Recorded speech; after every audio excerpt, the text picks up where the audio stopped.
Hey y'all, it's Garth, the Big 615. You're going to hear the newest that country music has to offer. At the same time, you're going to hear the newest that the country classics have to offer. I want to hear the new single from George Strait, and I want to hear it right beside the new single from Luke Combs. That's the thing we call the Big 615. Download the free TuneIn app from the App Store. That's TuneIn. Or ask your device to play the Big 615 on TuneIn. Are you dealing with a personal injury? Don't go it alone. Turn to the experienced team at Phillips Law Firm. Their attorneys have helped thousands of clients get the compensation they deserve. Call Phillips Law Firm now. Call 1-800-JUSTICE or visit justiceforyou.com. Hey, it's Mike Hawk. Join me every Thursday at 1 p.m. exclusively on the Odyssey app as we go live with Odyssey. Join in on the action as we cover interesting facts, top 10 lists, and some fun new games. Follow the Men's Room page on the Odyssey app and join in all the fun Thursday afternoons at 1. Unfortunately, what you're about to hear is real. The members of this radio program are simply not that bright, or what some people would call educated. They are merely stupid. They're not trying to offend anyone on purpose.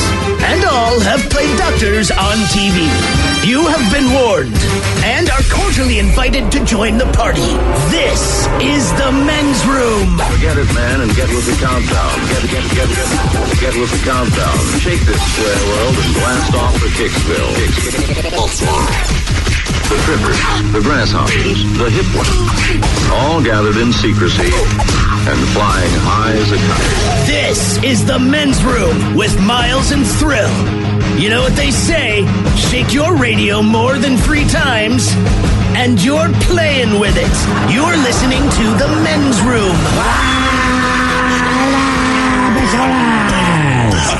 And away we go. Welcome to Season 18, episode number 3,885. Along with Steve the Thrill Hill, the Ted Smith, and Mike Hawk. And you are the Men's Room. On tap today, the return of Who Sucks Less. We will play Profile This, plus headlines, a Men's Room shout of the day, fun with listener emails, and everyone's favorite, TV Time with Ted. Click, clack. All right, here we go. Woman sells $11,000 in body parts to some weird-looking dude online. Meanwhile, a beer truck crashes into a bridge. Fortunately, it's a beer that you would decline. Stake in Virginia makes a commute lives living hell. Town uses COVID money to honor cartoon characters who live in their shell. And a golfer takes 17 swings on hole number 6. That is all coming on today's very special episode of The Men's Room. And now, here's the question. Hola, bitches. Good day to you and yours. All right, the number one reason that dogs end up at the vet is stomach issues. Stomach issues represent 22% of all dog claims at the vet. Well, it seems that now there's been a steep rise in dog poisonings recently as a direct result of legalized weed. And not dogs eating your stash at home as they've always done, but eating discarded joints on the street. Yes, in cities where you can smoke publicly, dogs are eating the burned up joints that they find, in addition to all of the other crap that's on the streets. And then there's the world of cats. And the number one reason they visit the vet, well, same as dogs, stomach issues. So you would think that an 18-year-old cat that eats potato tacos from Taco Bell would be at the vet pretty regularly. And you would be wrong. Not only does this old-ass cat chow down on potato tacos, which I did not know they had, but a vet who saw a video of the cat said its diet, quote, is fine. Who knew?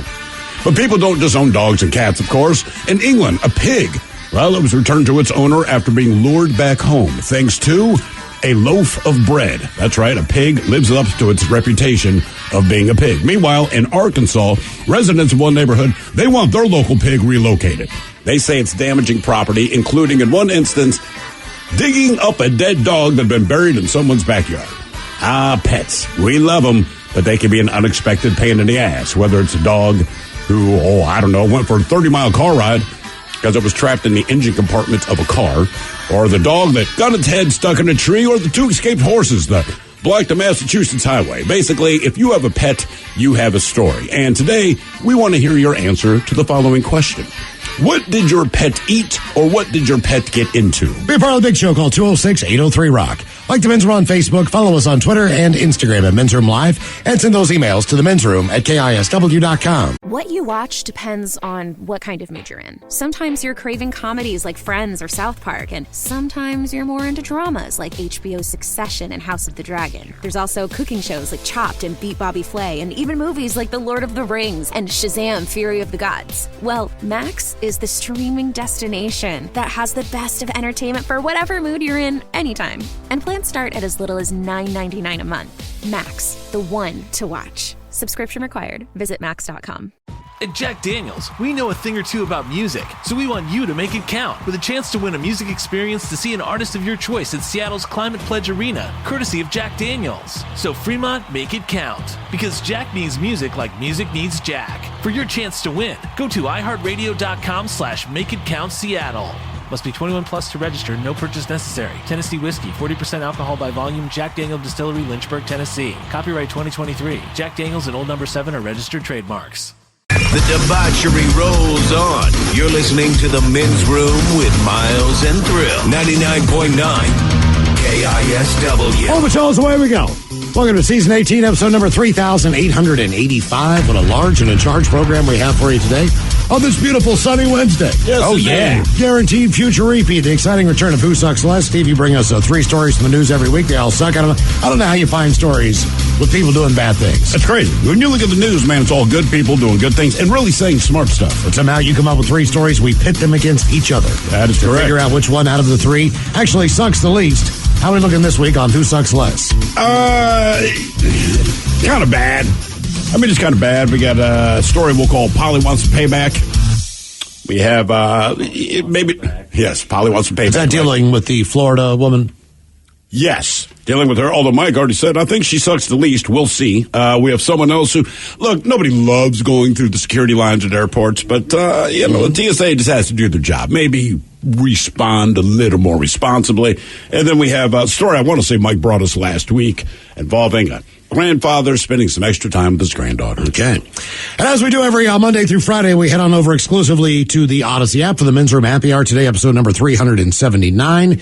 We get into an Uber today on the Men's Room Happy Hour. Mm-hmm. If you don't have the Odyssey app, by the way, download it now. It's absolutely free. Then search for the Men's Room page. That is all things Men's Room. So every single one of our podcasts, the podcast, mega podcast that Steve Miggs does with Ted. Yeah, man. Also, the greatest story never told. I believe Steve and I got to about 86 episodes. Then I got to greatest stories we should never tell. Exactly. And then we ran out of stories to tell because we didn't want to get in any trouble. But there are some stories on there that are a little bit questionable in nature, but either way. We should have the thing they do a lot of times if it's like a true crime drama or something. At the beginning, they'll say, hey, some of the names and dates have been changed to protect. Well, really, to protect the guilty. You're never protecting the innocent. The innocent are fine. You can check out the Men's Room anytime on the Odyssey app if you're on the Men's Room page listening to KISW. Also, the podcast there from the Daily Things and the weekly Best of, as well as Men's Room Radio, which is our own curated music channel. Correct. So there's all kinds of cool things on the Men's Room page, including the Men's Room Happy Hour. That channel goes live at 6 o'clock Monday through Friday. Keep in mind, there's a reason it's labeled explicit based on the language and the content involved. There's also some really cool live streams on Thursday and Friday at 1 o'clock on the Men's Room page. Oh, is that right? We do live streams. Oh, that is correct. Yes. What? And those are called? Go Lives. Go Lives. Yeah, Odyssey Go Lives. And that's when you go live. That's right. You have a moment with Mike Hawk on Thursday, and you have nothing in particular on Friday with Steve the Thrill Hill. Well, that's cool because it's about time we went live. That's as long as we've been doing this show. One thing that we know for a fact, that we taped this thing like 10 years ago. Oh, of course, man. Yeah, just like live with Kelly and what's his face? Her new husband. Not Mark. New husband, new Mark, or her new husband. Mark, hang on. Laris? Something, but Mark. Crap, man. Mark. He was like a soap opera star. Yeah, they both were. There's an O and an S in its last name. Are you sure? Mm-hmm. Mark. I feel positive. I don't know what it starts with. Mike, do you know? No. Good looking man, though. Yeah. I forgot to take off my snow boots. Oops. I mean, no, it's sunny out. Right. That's a great year, 2020. I can feel it, guys. Men's Room Happy Hour coming up. Join us for that at 6 o'clock, right there on the Consuelos. Consuelos. All right. Are you short? Mark Consuelos? I'm not even really trying to pronounce that. That's his name. All right. Consuelos. some reason I thought of something. See, I knew it ended in an O and F. I am the voice of truth here. This is Mark Consuelos. That's a damn good-looking man. He is a good-looking man. Thank you. Our question today, talking about your pet. What did your pet get into? What did your pet eat? We start with a story out of New York. He caught me off guard. I didn't realize he was that good-looking. No, he is a good-looking dude, man. They're so annoying. Actually, it's a quick side note. Because she's all cute. He's super handsome. I don't know why it bugs me so much. I mean, good for them. You know what I'm saying? But just to see them sitting there like, oh, aren't you the perfect couple? Mm-hmm. Who do you guys think about when you're having sex with each other? I thought that was Brad Pitt and Angelina Jolie. Like, who do you guys picture having sex with when you're having sex with each other? They probably just look up at the mirror. Well, if I'm Brad Pitt, I'm just picturing that I'm me. Right. So you're having sex with yourself. You're having sex with Brad Pitt. I don't care what you think. Yeah. That's a deal. I'm sure he says that in bed. So, Bondi, an 8-month-old toy poodle, had just returned from a walk when he began stumbling. His head wobbled, and soon, Bondi could barely stand. So his owner, Colleen Briggs, rushed him to the vet. The good doctor quickly made a diagnosis. Bondi was stoned. On his walk, a sniff must have led Bondi to a discarded joint, which he ate. He was doing as usual, exploring everything, sniffing everything. She began to notice that in that area, pot shops were sprouting all around New York City. The frequent whiffs of marijuana while circling her Manhattan neighborhood, and the unfinished joints now littering the sidewalks. They say in places like New York City, where the first legal recreational pot dispensary opened last year, users can smoke it in the open. As a result, more dogs are coming across and eating discarded joints and edibles, prompting alarm among veterinarians and pet owners who blame the steep rise in poisoning on smokers, oblivious to the harm that they can do by littering. Marijuana poisonings, which are almost never fatal, were once rare among pets, even when medical dispensaries started opening. Until recently, many just occurred at home when pets got into their owner's stash. And because it was illegal, they weren't going to take it to the vet. No. I mean, that's part of the reason there's a spike. Dogs have been eating people's stash for a long time, but other than your buddies, when weed was illegal, people weren't comfortable going to the vet saying, hey, man, my dog ate my ounce. I can tell you this right now. My cat could be upstairs, Senior Larry, sleeping on the bed, absolutely knocked out. I mean, you can't wake this guy up. I'll be downstairs, and as soon as she heard that lighter, he ran downstairs, and got on my lap and put his face as close as he could to the bowl. Really? That's all he did. He loved just the smell of marijuana. He loved the smoke and everything else. Did you ever give a Senior Larry catnip? All the time. Okay. Yeah, all the time. Probably There's something with cats, though. Because when I place in Belltown, the old woman next door, she would walk her cat up and down the hallway. There was countless times I'd open the door and the cat would just be standing there, and she'd be like, I don't know what it is. Yes, yeah, I do. He loves your door. Don't you have a bunch of cats that hang out now on your porch where you... They do, but they're just marking turf. Okay. Because I don't smoke inside there. Yeah. They say in many cases, owners are... Look, man, there's all kinds of stuff on the streets. That's what I'm saying. You're worried your about... dog gets into marijuana, not fentanyl. Yeah, no kidding. Or something like that. Or a baby's... I had a dog that got into a baby's diaper. I did not realize he was doing that. Basically ate all the poop out of it. The same dog... Remember, there's this ant-covered Cheeto. It's a single Cheeto just sitting on the sidewalk. We walked by it on the walk, and I saw the dog glance at it, and I'm like, cool, he didn't go for it. And I thought, because his thought was, hey, man, this thing's completely covered with ants. Go around the block a couple times, do our thing. We're making our final pass. He scooped that Cheeto up in a heartbeat. And I'm like, dude. And then he couldn't stop licking his lips. I'm like, right, because ants are biting you. In many cases, owners are unaware that their dogs have eaten a leftover joint until they begin showing signs of toxicity. Even then, owners might not understand what is ailing their pet. So Sue Scott, she was in a panic when her 9-month-old fawn pug, Cirque, collapsed after a recent walk. Cirque's paws were splayed out on the floor. Her head shook to and fro, and she drooled a lot. I'm thinking things were running through my head, said Scott, who's 68 years old. Marijuana poisoning, not one of them. I never would have thought anything about that. So she made a video call to her vet, who said Cirque was showing all the signs of being pretty high. So she now keeps Cirque on a shorter leash, mindful of where she pokes her nose. I don't know if you know pugs. They're constantly on the lookout for their next morsel. But sometimes it's pretty tough to control them because they are so fast. They'll just dart at something.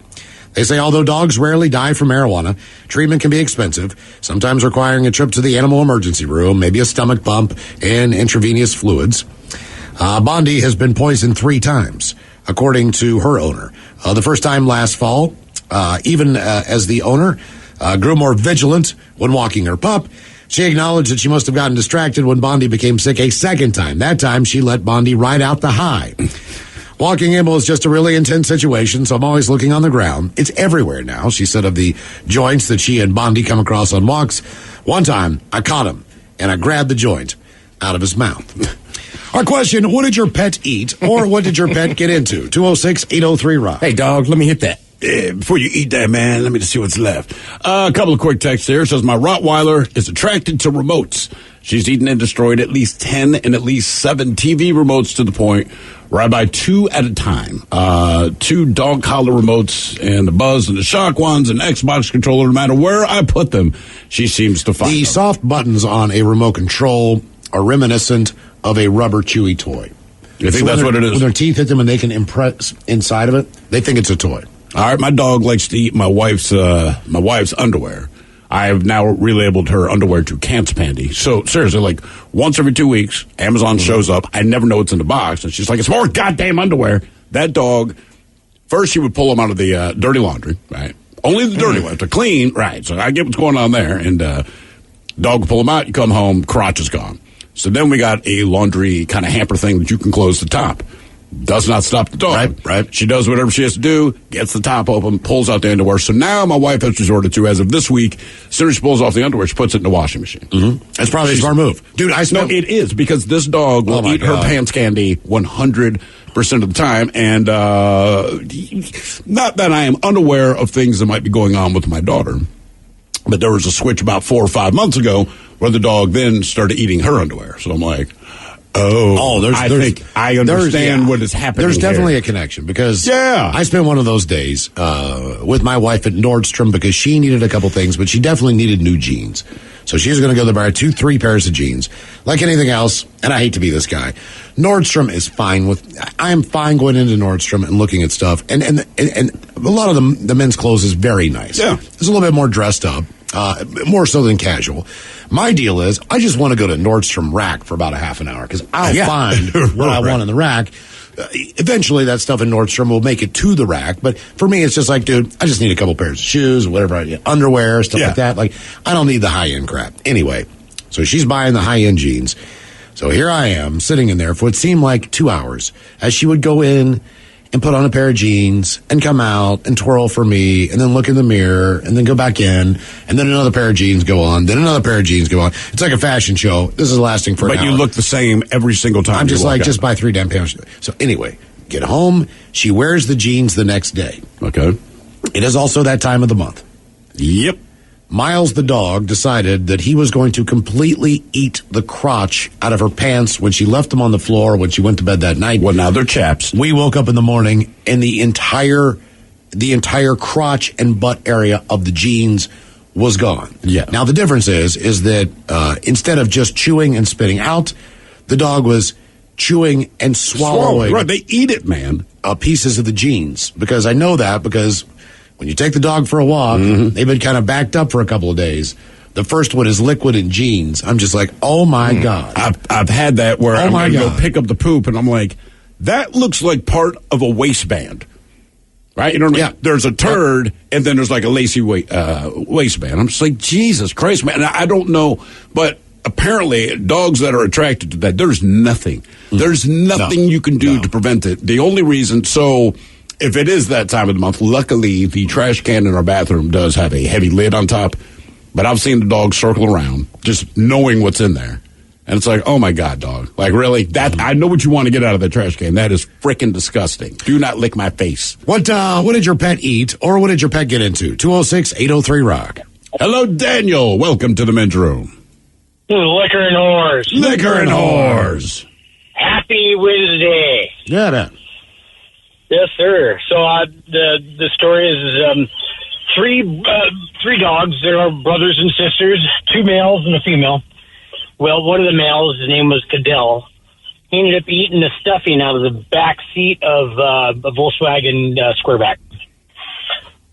Dogs love the stuffing inside the seats. You didn't realize that he was doing it when were you driving a long distance? No, we weren't driving. It was we were parked or we were at home, and he just started acting like lethargic and not being his old goofy self. When you look at Goofy the cartoon character, Cadell is exactly him. Okay. And he just was showing signs of he'd ingested something and he just wasn't feeling well.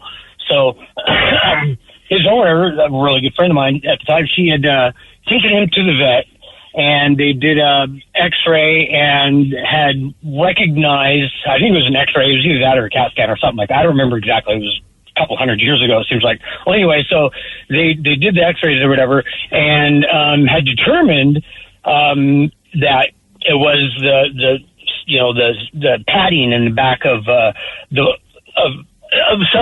some sort of a. So we did a little bit of a search and found that he had gotten in through open window of the back of the square back, which was busted open.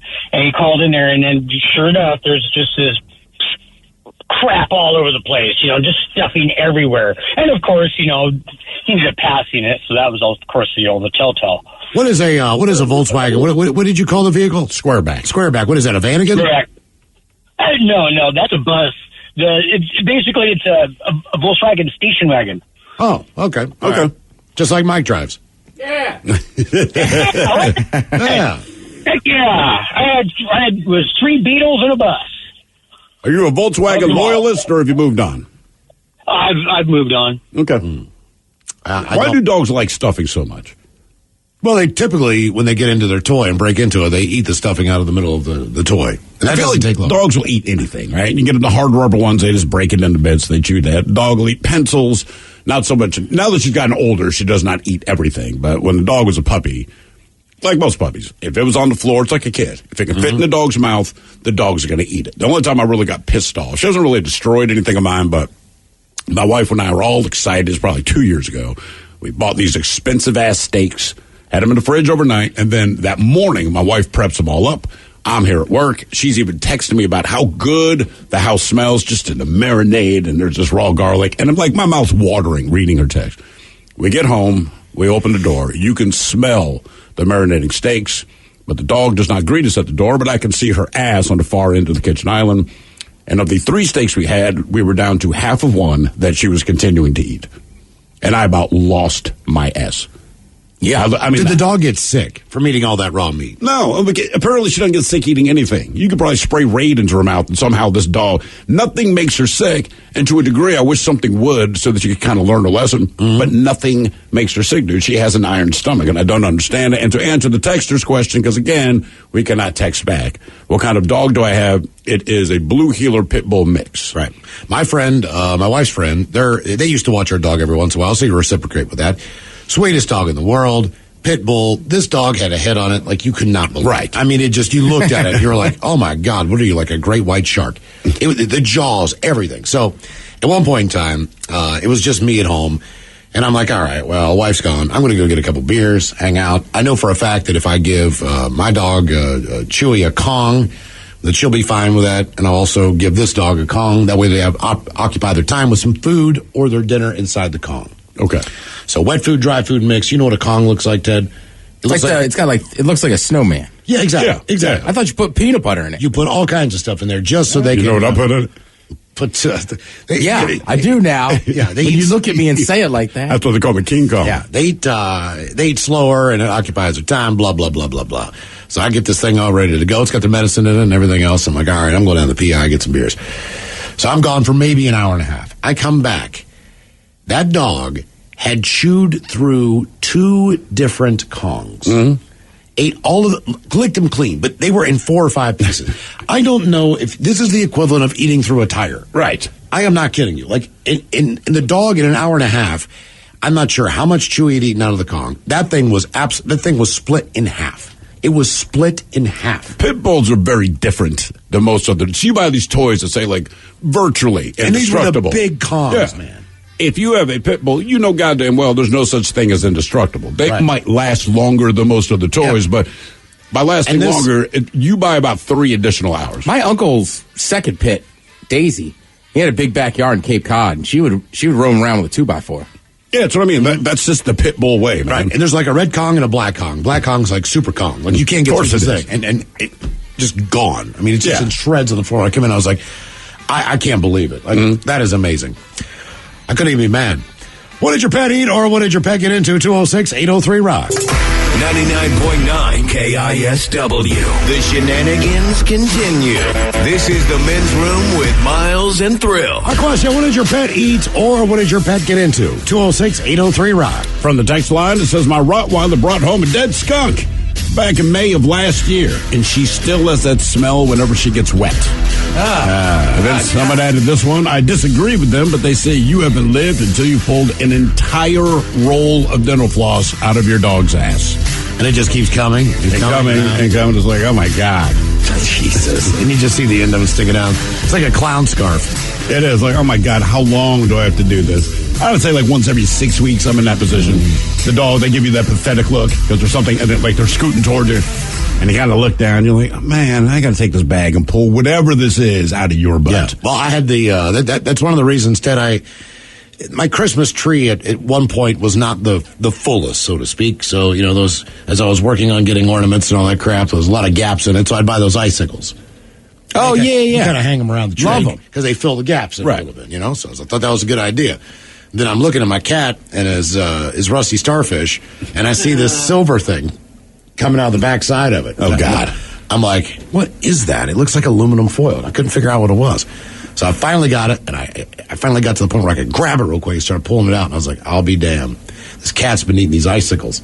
Yeah. What is it about everything on a Christmas tree appeals to a cat? The tree itself. Cats love it. I understand the hanging decorations because they like swatting things down. A couple of years ago, my wife, she puts up the Christmas tree, and the kids are all excited. We get downstairs, look at the tree, and the bottom third of it, there's nothing on there. And I'm like, did you stop, or what's going on here? And she's like, the goddamn cat, every time I put something on the bottom, would slap these things off and break them. So she's like, basically, so the tree, it kind of looked like Winnie the Pooh, got a shirt on but no pants. Yeah. That's basically what the Christmas tree looked like. Sad looking tree. What did your pet eat, or what did your pet get into? 206-803-ROCK. Hello, Ken. Welcome to the Men's Room. Hello, naked lady. Oh, yeah. So we had a Boston Terrier, Mac. You know, as it goes, you get a dog for free, and they end up being the most expensive thing in the world. Yep. He had a really bad separation anxiety. Usually, if we went out once, he'd be fine. We'd come back and go out again. That's when stuff happens. While we did this, and we come home, and one of the sofa cushion somehow exploded. Over the next couple hours, he couldn't keep anything down. Take him to the vet. They're like, well, he wouldn't have eaten the stuffing from a cushion, but we'll do an x-ray. Yeah, no, it was chock full. He wasn't going to be able to pass it. So he got all expenses paid, stem to stern, opening up and pulling every fiber of stuffing out of him. How much did that cost you? Yeah, about $2,500. Man, God, so annoying. I mean, that's the thing. Like, God damn it, I know you're a dog. I know you're going to do stupid things. But, man, when it costs me money, that's when I get angry. Well, that's the dilemma of any veterinary clinic, any veterinary hospital, the job itself, as far as there are tons of cases where the animal is just fine. It just needs to go through this procedure because its stomach is filled with whatever. Right. You tell a lot of owners it's going to be $2,500. Well, they don't have $2,500. Mm-hmm. So a lot of times the owner will say, you know, like just put the dog down.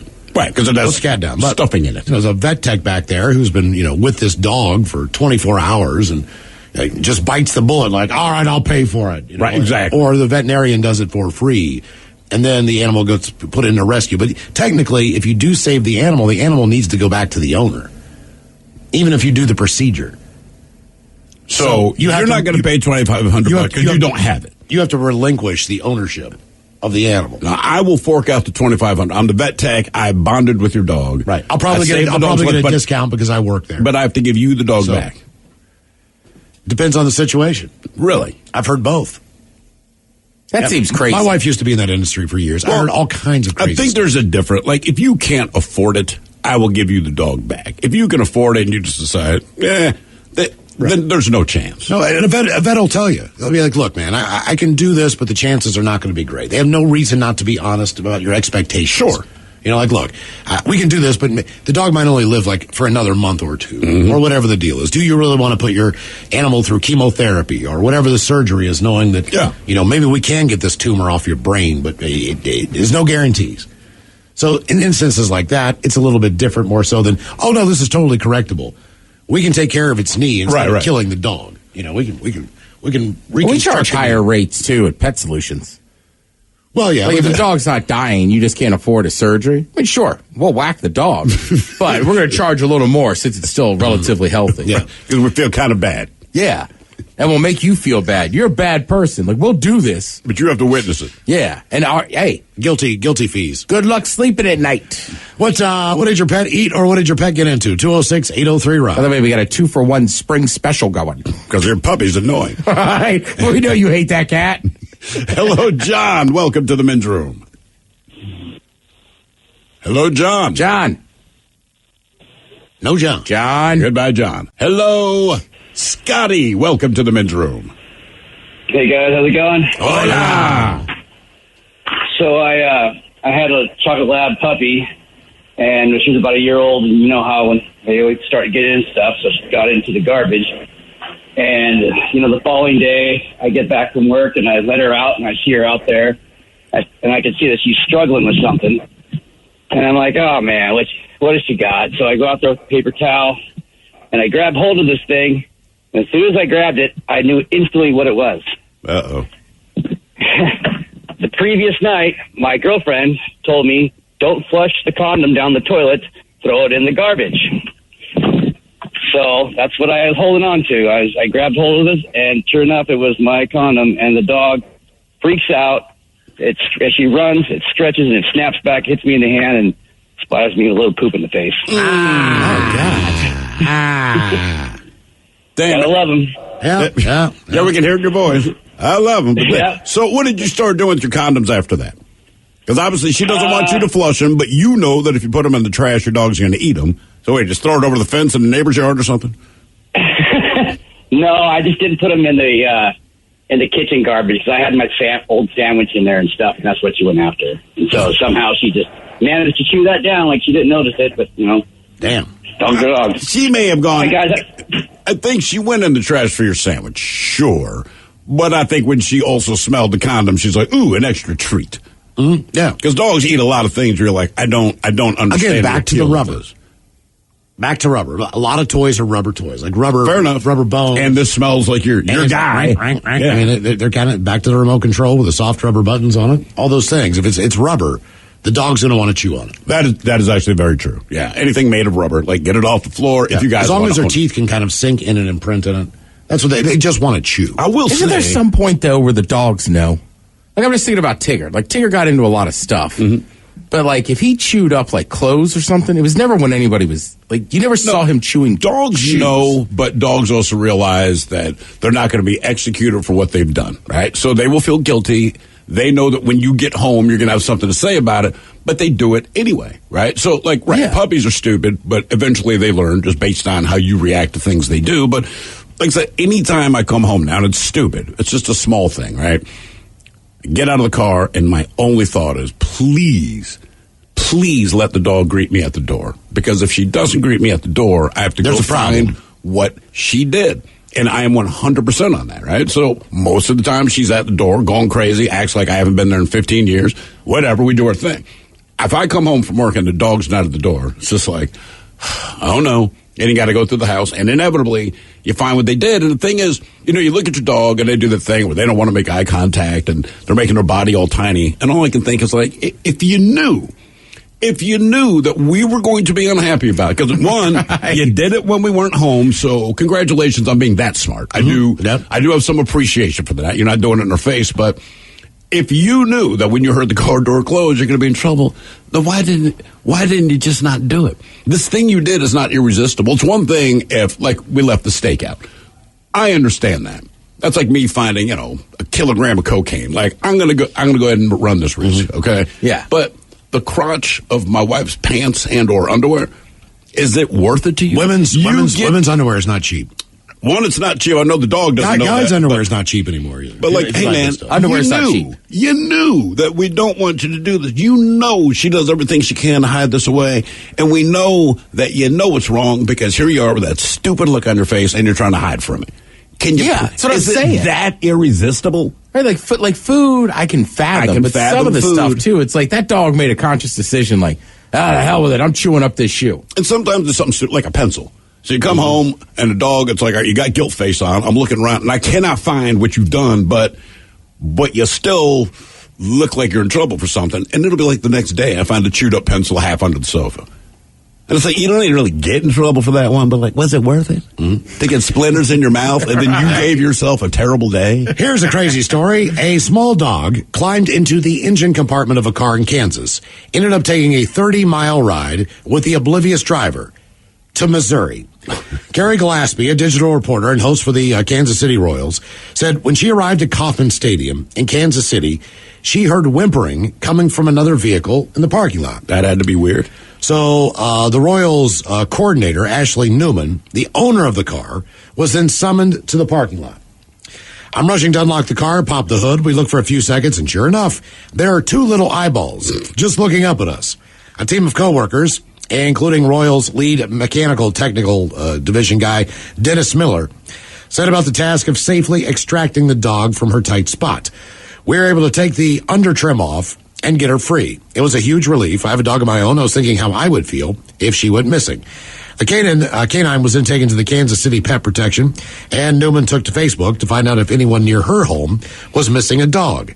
Well, Newman found a post about a dog that matched the canine's description and was able to help the resident reunite with her pet.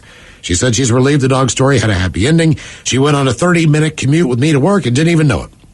Our question, what did your pet eat or what did your pet get into? 206-803-ROCK. I will not finish this story, but I knew of one group of animals that got into the engine compartment of a car. And the first place I'd moved out of my parents' house, first place I had in Baltimore, this old guy lived next door, real nice, he and his wife, and he had this big-ass old Cadillac, always parallel parked out front. I came home from work, and he and his wife and a couple of my roommates are all kind of sitting on the front stairs, kind of consoling this guy. I have no idea what happened, but his wife's there. So I'm like, okay, well, she's alive. What happened? So I guess a stray cat had a litter, and the litter was in the engine compartment of his Cadillac. And he started his car, and he heard a horrible noise, as he said.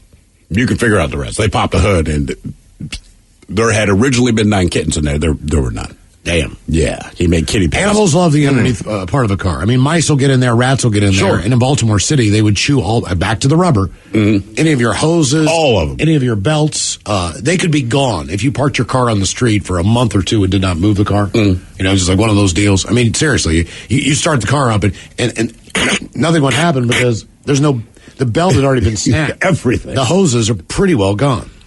What did your pet eat, or what did your pet get into? 206-803-ROCK. Hello, Brian. Welcome to the men's room. Hola, bitches. Hola.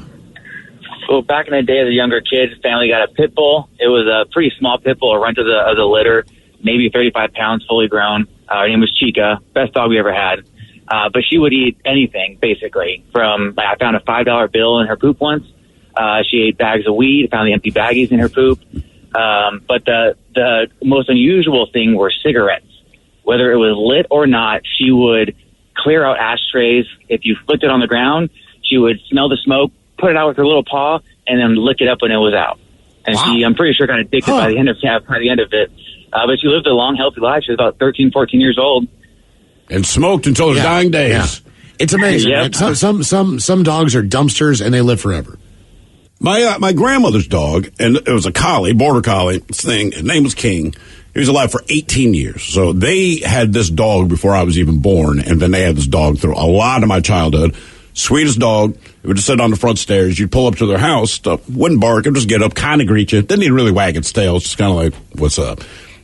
She never, not one time, did she ever buy this dog food. And if you ask my grandmother about it, she basically just yell at you about it through her mustache and cigarette. Like, why do I need to buy this dog food? I cook plenty of food in this house. Well, she's right. She was not kidding. And you'd watch, she would cook all day, right? As grandparents did back in the day. And she would just cook whatever.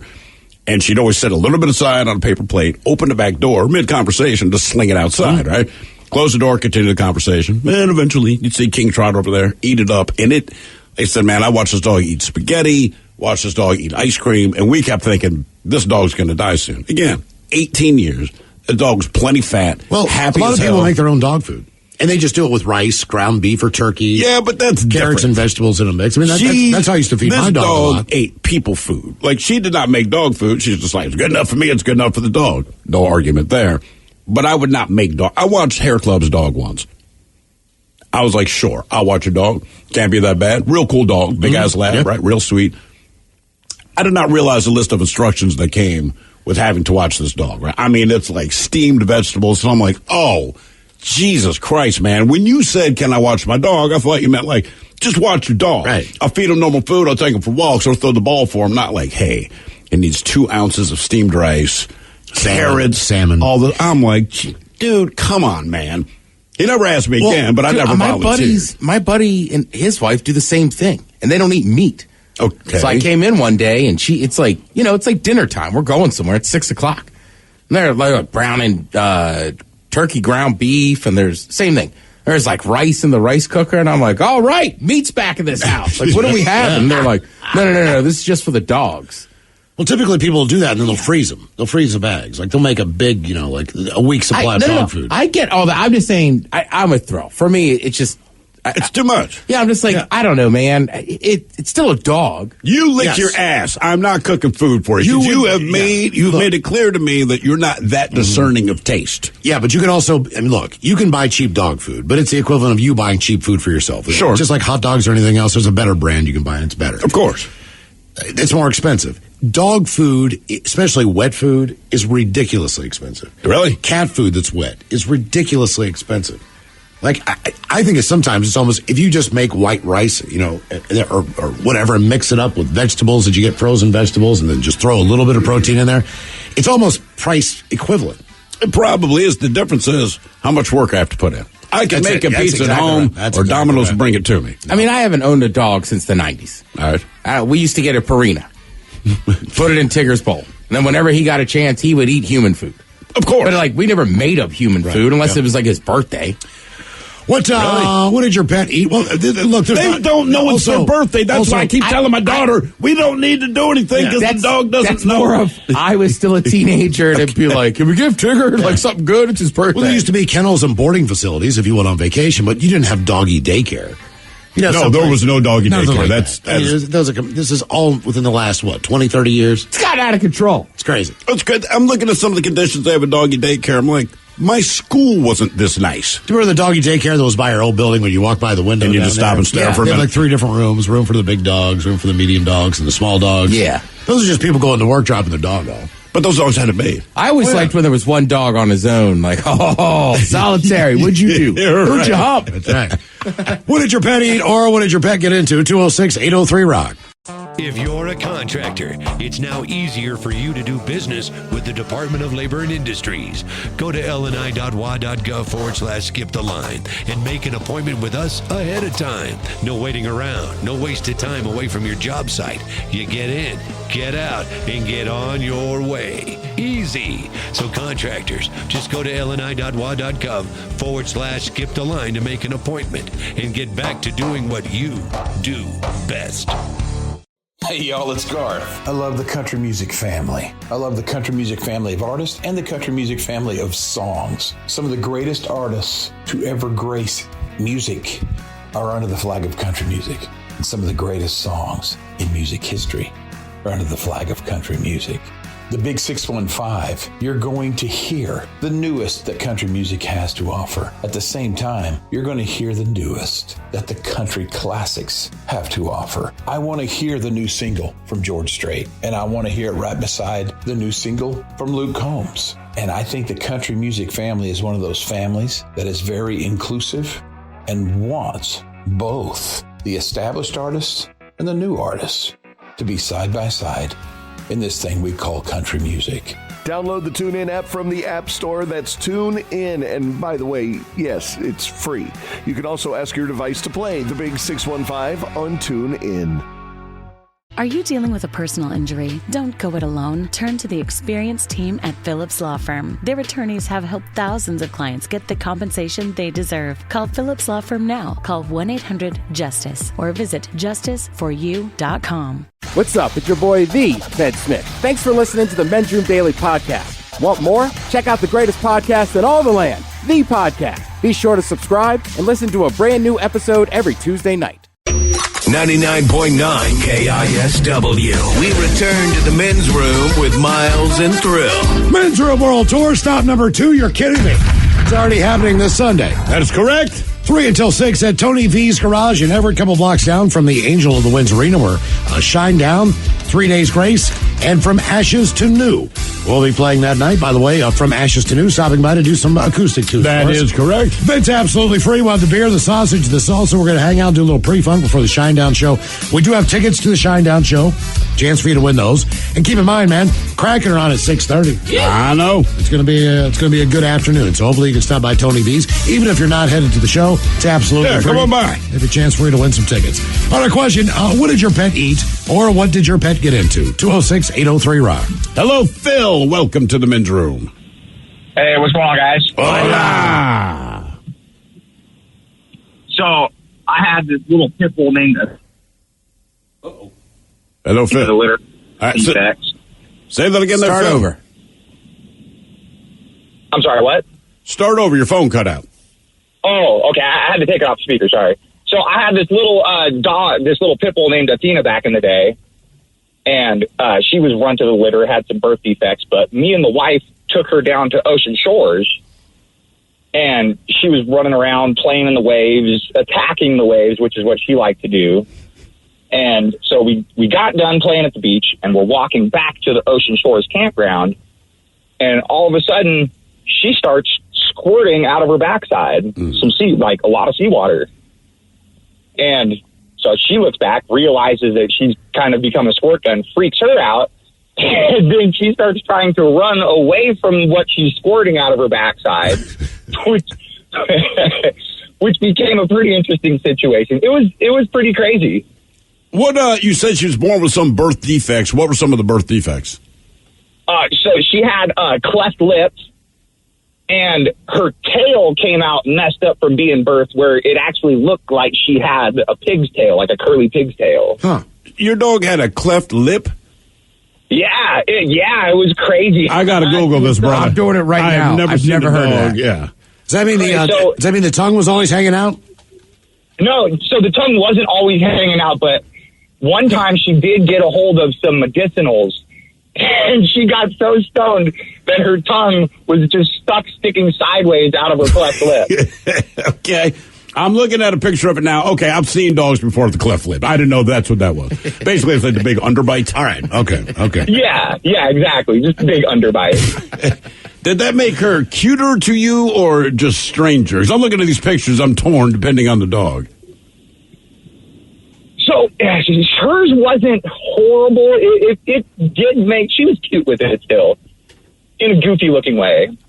Okay, I feel like dogs get away with that more than people, right? Mm-hmm. So you can have a dog with the cleft lip or the tongue constantly hanging out or two eyes of different sizes, and you go, man, that's a cute dog. If that were your baby, no one would ever say that. No one would ever say that baby is so much cuter with its tongue hanging out of its mouth and its weird-ass eyes. Come here, buddy. Yeah. Come here, buddy. Yeah, somehow if you're a dog and you're messed up looking like, oh, look at him. What did your pet eat or what did your pet get into? 206-803-ROCK. Hello, Jeremy. Welcome to the men's room.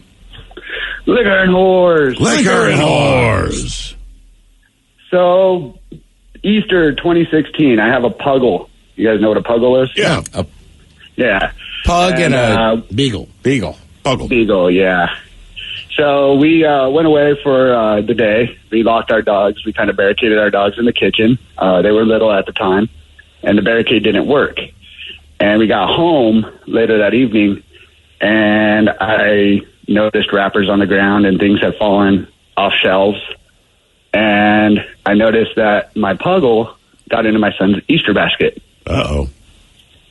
He ate a 3-pound chocolate bunny and pretty much all the chocolate that was in there and the other candies.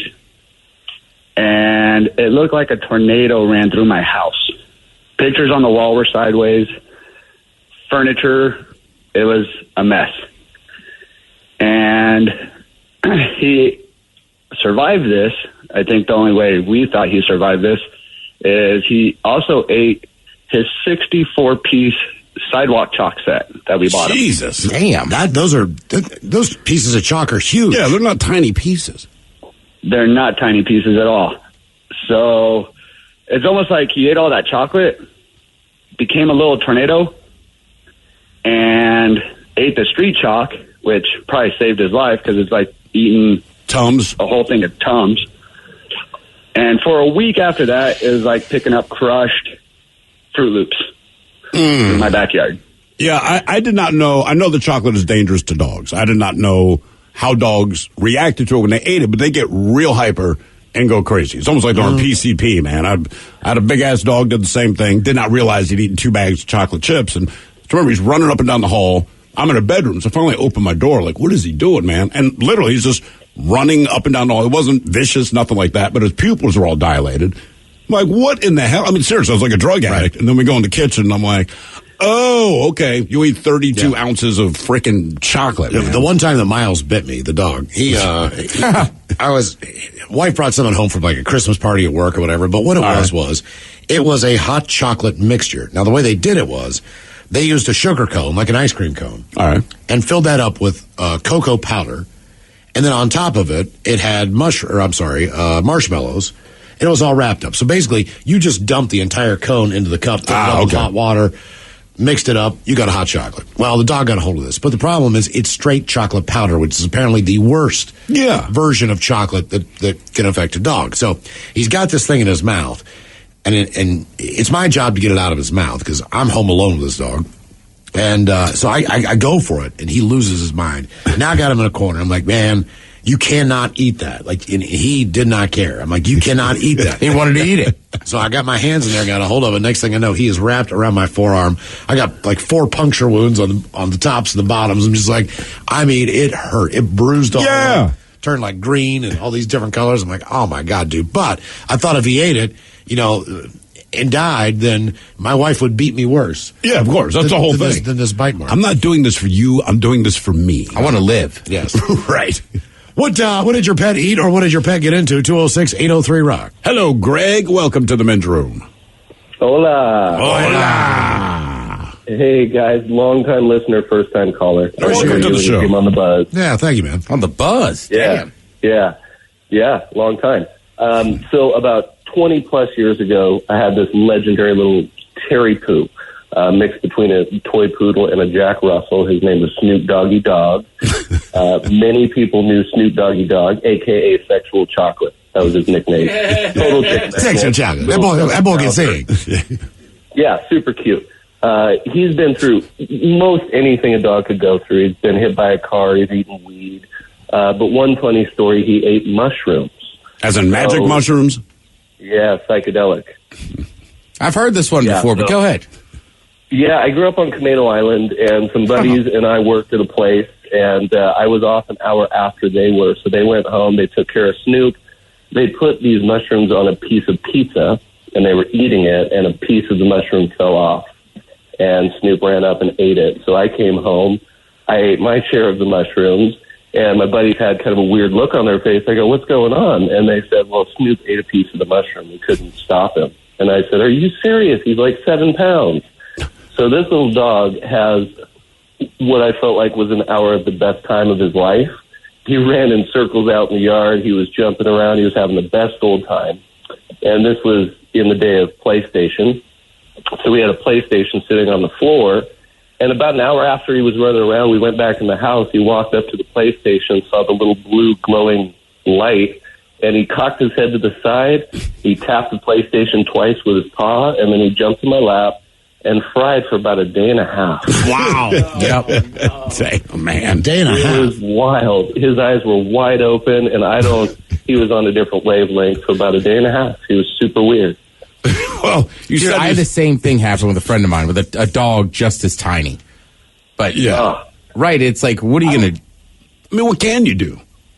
What can you do? I was freaked out. I was frying myself. So, I just kind of held him in my arms the whole time. We had a fun trip together, and we came back to normal eventually.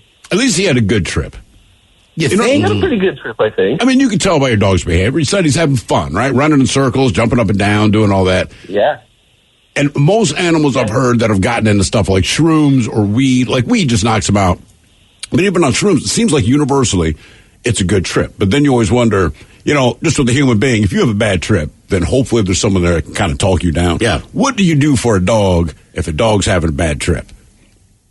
I do the same thing I've done to friends. What, just talk calmly to him? Yeah, put him in his dog bed. Put a blanket over him. I know. Pet his head and just be like, "You're okay." I know people used to go out and pick mushrooms out of cow fields. Yeah.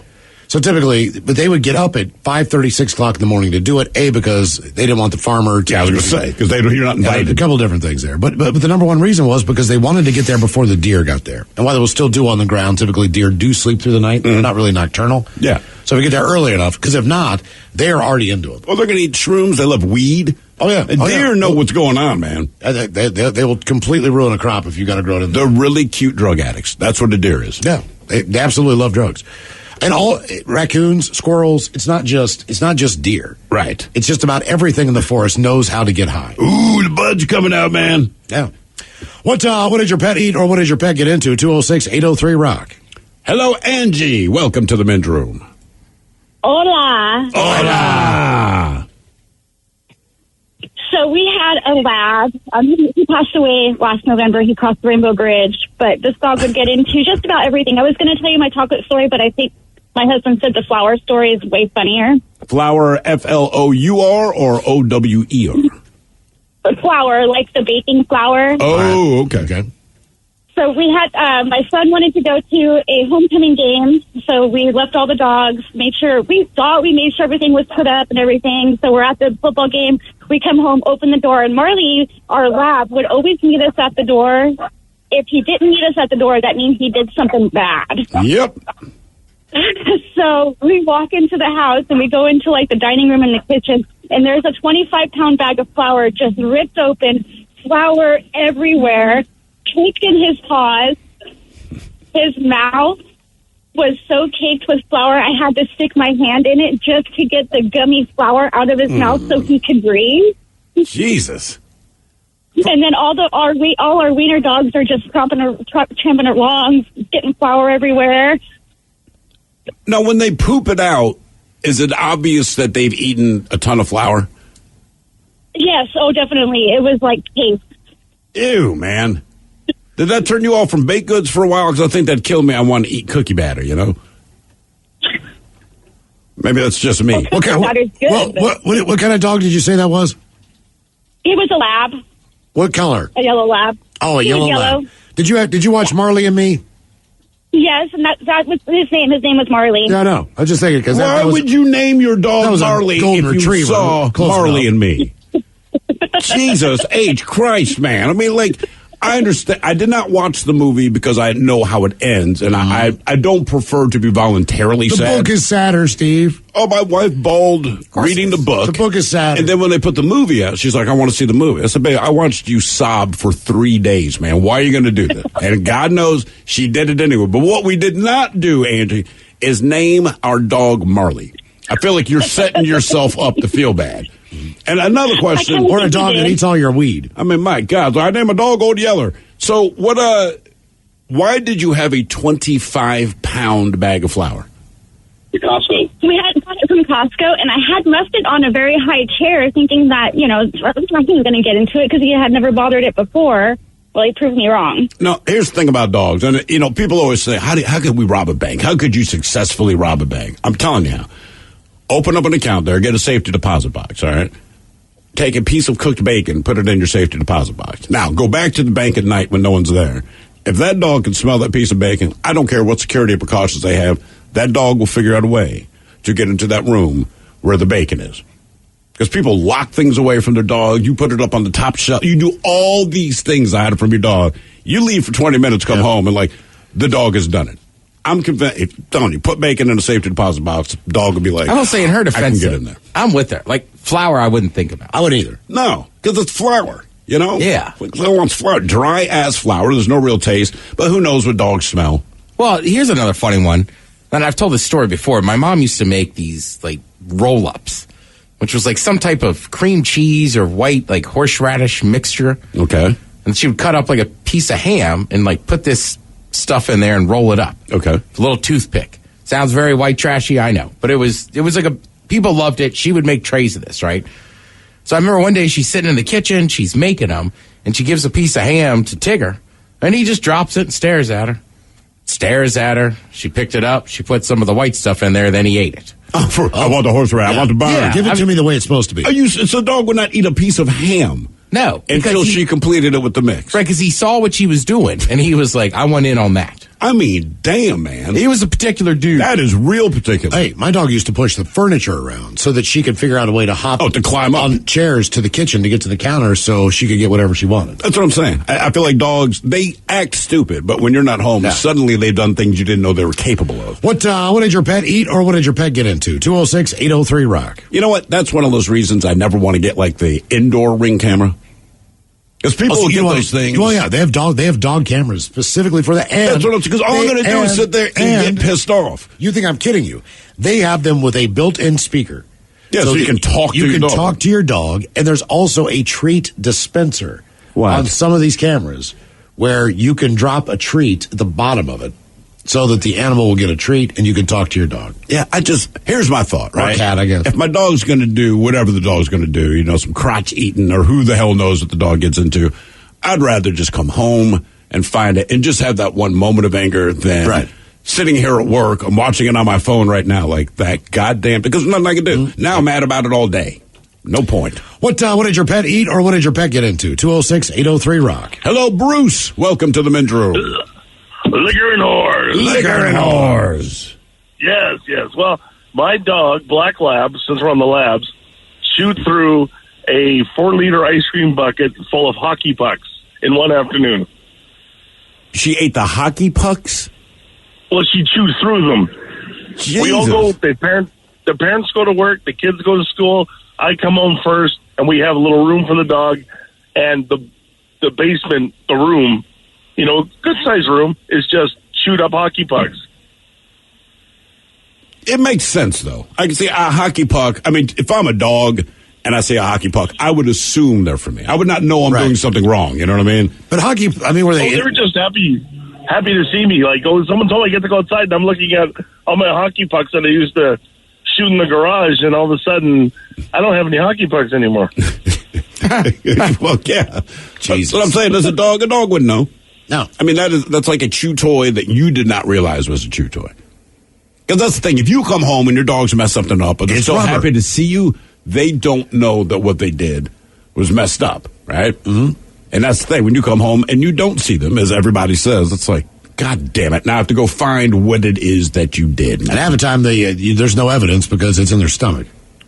Yeah, but I feel like my dog has gotten smart enough to recognize that if there's no evidence of what they've done, she'll still fake me out. But then the next day, take her out, pick up her poop, and I'm like, oh, that's where that thing went. Yeah, you ate it. Well, exactly. Honey used to eat poop. So if somebody did use the bathroom in the house, you might not even know it because she's licked it clean.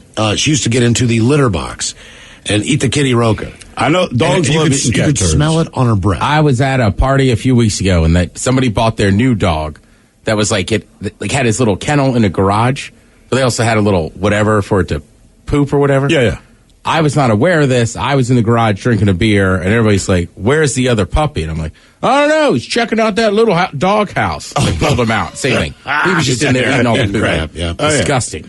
Our question, what did your pet eat or what did your pet get into? 206-803-ROCK. What you watch depends on what kind of mood you're in. Sometimes you're craving comedies like Friends or South Park, and sometimes you're more into dramas like HBO's Succession and House of the Dragon. There's also cooking shows like Chopped and Beat Bobby Flay, and even movies like The Lord of the Rings and Shazam! Fury of the Gods. Well, Max is the streaming destination that has the best of entertainment for whatever mood you're in anytime. And plans start at as little as $9.99 a month. Max, the one to watch. Subscription required. Visit max.com. 99.9 KISW. The men's room returns with Miles and Thrill. What did your pet eat or what did your pet get into? 206-803-ROCK. Hello, Stacy. Welcome to the men's room. Hola. Hola. Long-time listener, first-time caller. Well, thank you. We appreciate that. Yeah. So my story is about I do too have a pit bull healer mix that I rescued during the lockdown. And my son went salmon fishing, like when they were, spawning that type of year. Sure. And September or whatever. Anyway, he brought him home because more or less to practice cutting him up, learning how to fillet or whatever. And he had him in a cooler, and the cooler was empty, and he left it open, and I think he may not have. And she licked it, and I had no idea, but she proceeded to get, over the next few days, so sick that she was like knocking on death's door. And it took 3 different vet hospitals to determine what the issue was, and about $3,000. But it was poisoning from the spawned salmon. Ew, man. Did the dog reek of salmon? No, not at all. It's like, I don't know exactly what it is. It's like there's some kind of worm or something that's in the salmon at that time, and it gets into their intestines, and it starts to eat them, like, from the inside out. Wait, you're telling me with certain salmon, during spawning season, they also get worms? It's something like that. I would have to, Google the whole thing, but I remember them saying that it's like a parasite, that it gets in there and it just starts sucking the life out of them. Is that, that's what I look for when I'm spawning, you know what I'm saying? I wonder if that's like the salmon version of an STD, right? It's spawning season, but your risk of getting a parasitic worm increases. God, that is freaking gross, man. Sorry, baby. Yeah, I just gave you worms. We should talk before we do this, before I do my drive-by fertilization. You're going to want to get checked. Yeah, get checked, man. I got worms. You could have told me that. Let us know. I didn't think about it. God, that's gross. What did your pet eat, or what did your pet get into? Hello, Michael. Welcome to the men's room. Hello. Hola. Hola, bicholas. So love you guys. Thank you for... What was that? I said thank you for everything. Love you guys. Oh, thank you, man. Right. Appreciate that. Yeah. So I have 2 Boston Terriers. Do you know what a Boston Terrier is? Little, tiny, pit bull looking thing. Yeah. Yeah, they wear their hats backwards. My buddy Jay has 2 of them. With big ears. They from Boston? Yeah. Eyes. They bark without the eyes. Bugging out of their head. Bark. Yeah. So, Jesus. Go pants. All right. Oh God, you guys are too funny. So I brought my older Boston Terrier to work with me, and my brother-in-law and sister-in-law thought it would be a good idea to try and make a batch of weed brownies. And it didn't work out for them. So, instead of throwing it in the garbage can, I just dumped it outside. Well, my Boston Terrier ate this chocolate weed brownie mix that didn't work out. So I brought my dog home from work, and it was high as a kite, puking brownie mix and weed up. And we're like, there's something really wrong with this. It was a Friday night. Yeah, that's at a sign. 5 o'clock. I had to take my dog to the emergency room vet deal. So one dog run into the emergency room. It was over $1,000, plus, right? And get back home. We locked the other dog in the kennel. So when we finally got back home, the other dog ate all the puke of the first dog.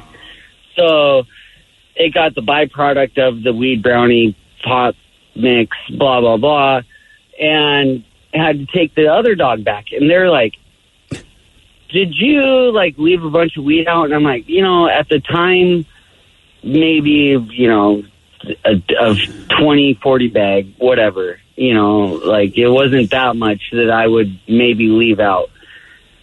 But the fact that they left all this weed brownie mix out, that was on them. Didn't know that until the next day when we told them what happened. And so brother, sister-in-law, racked up a $2,000-$3,000 vet bill for us. So that was pretty sweet.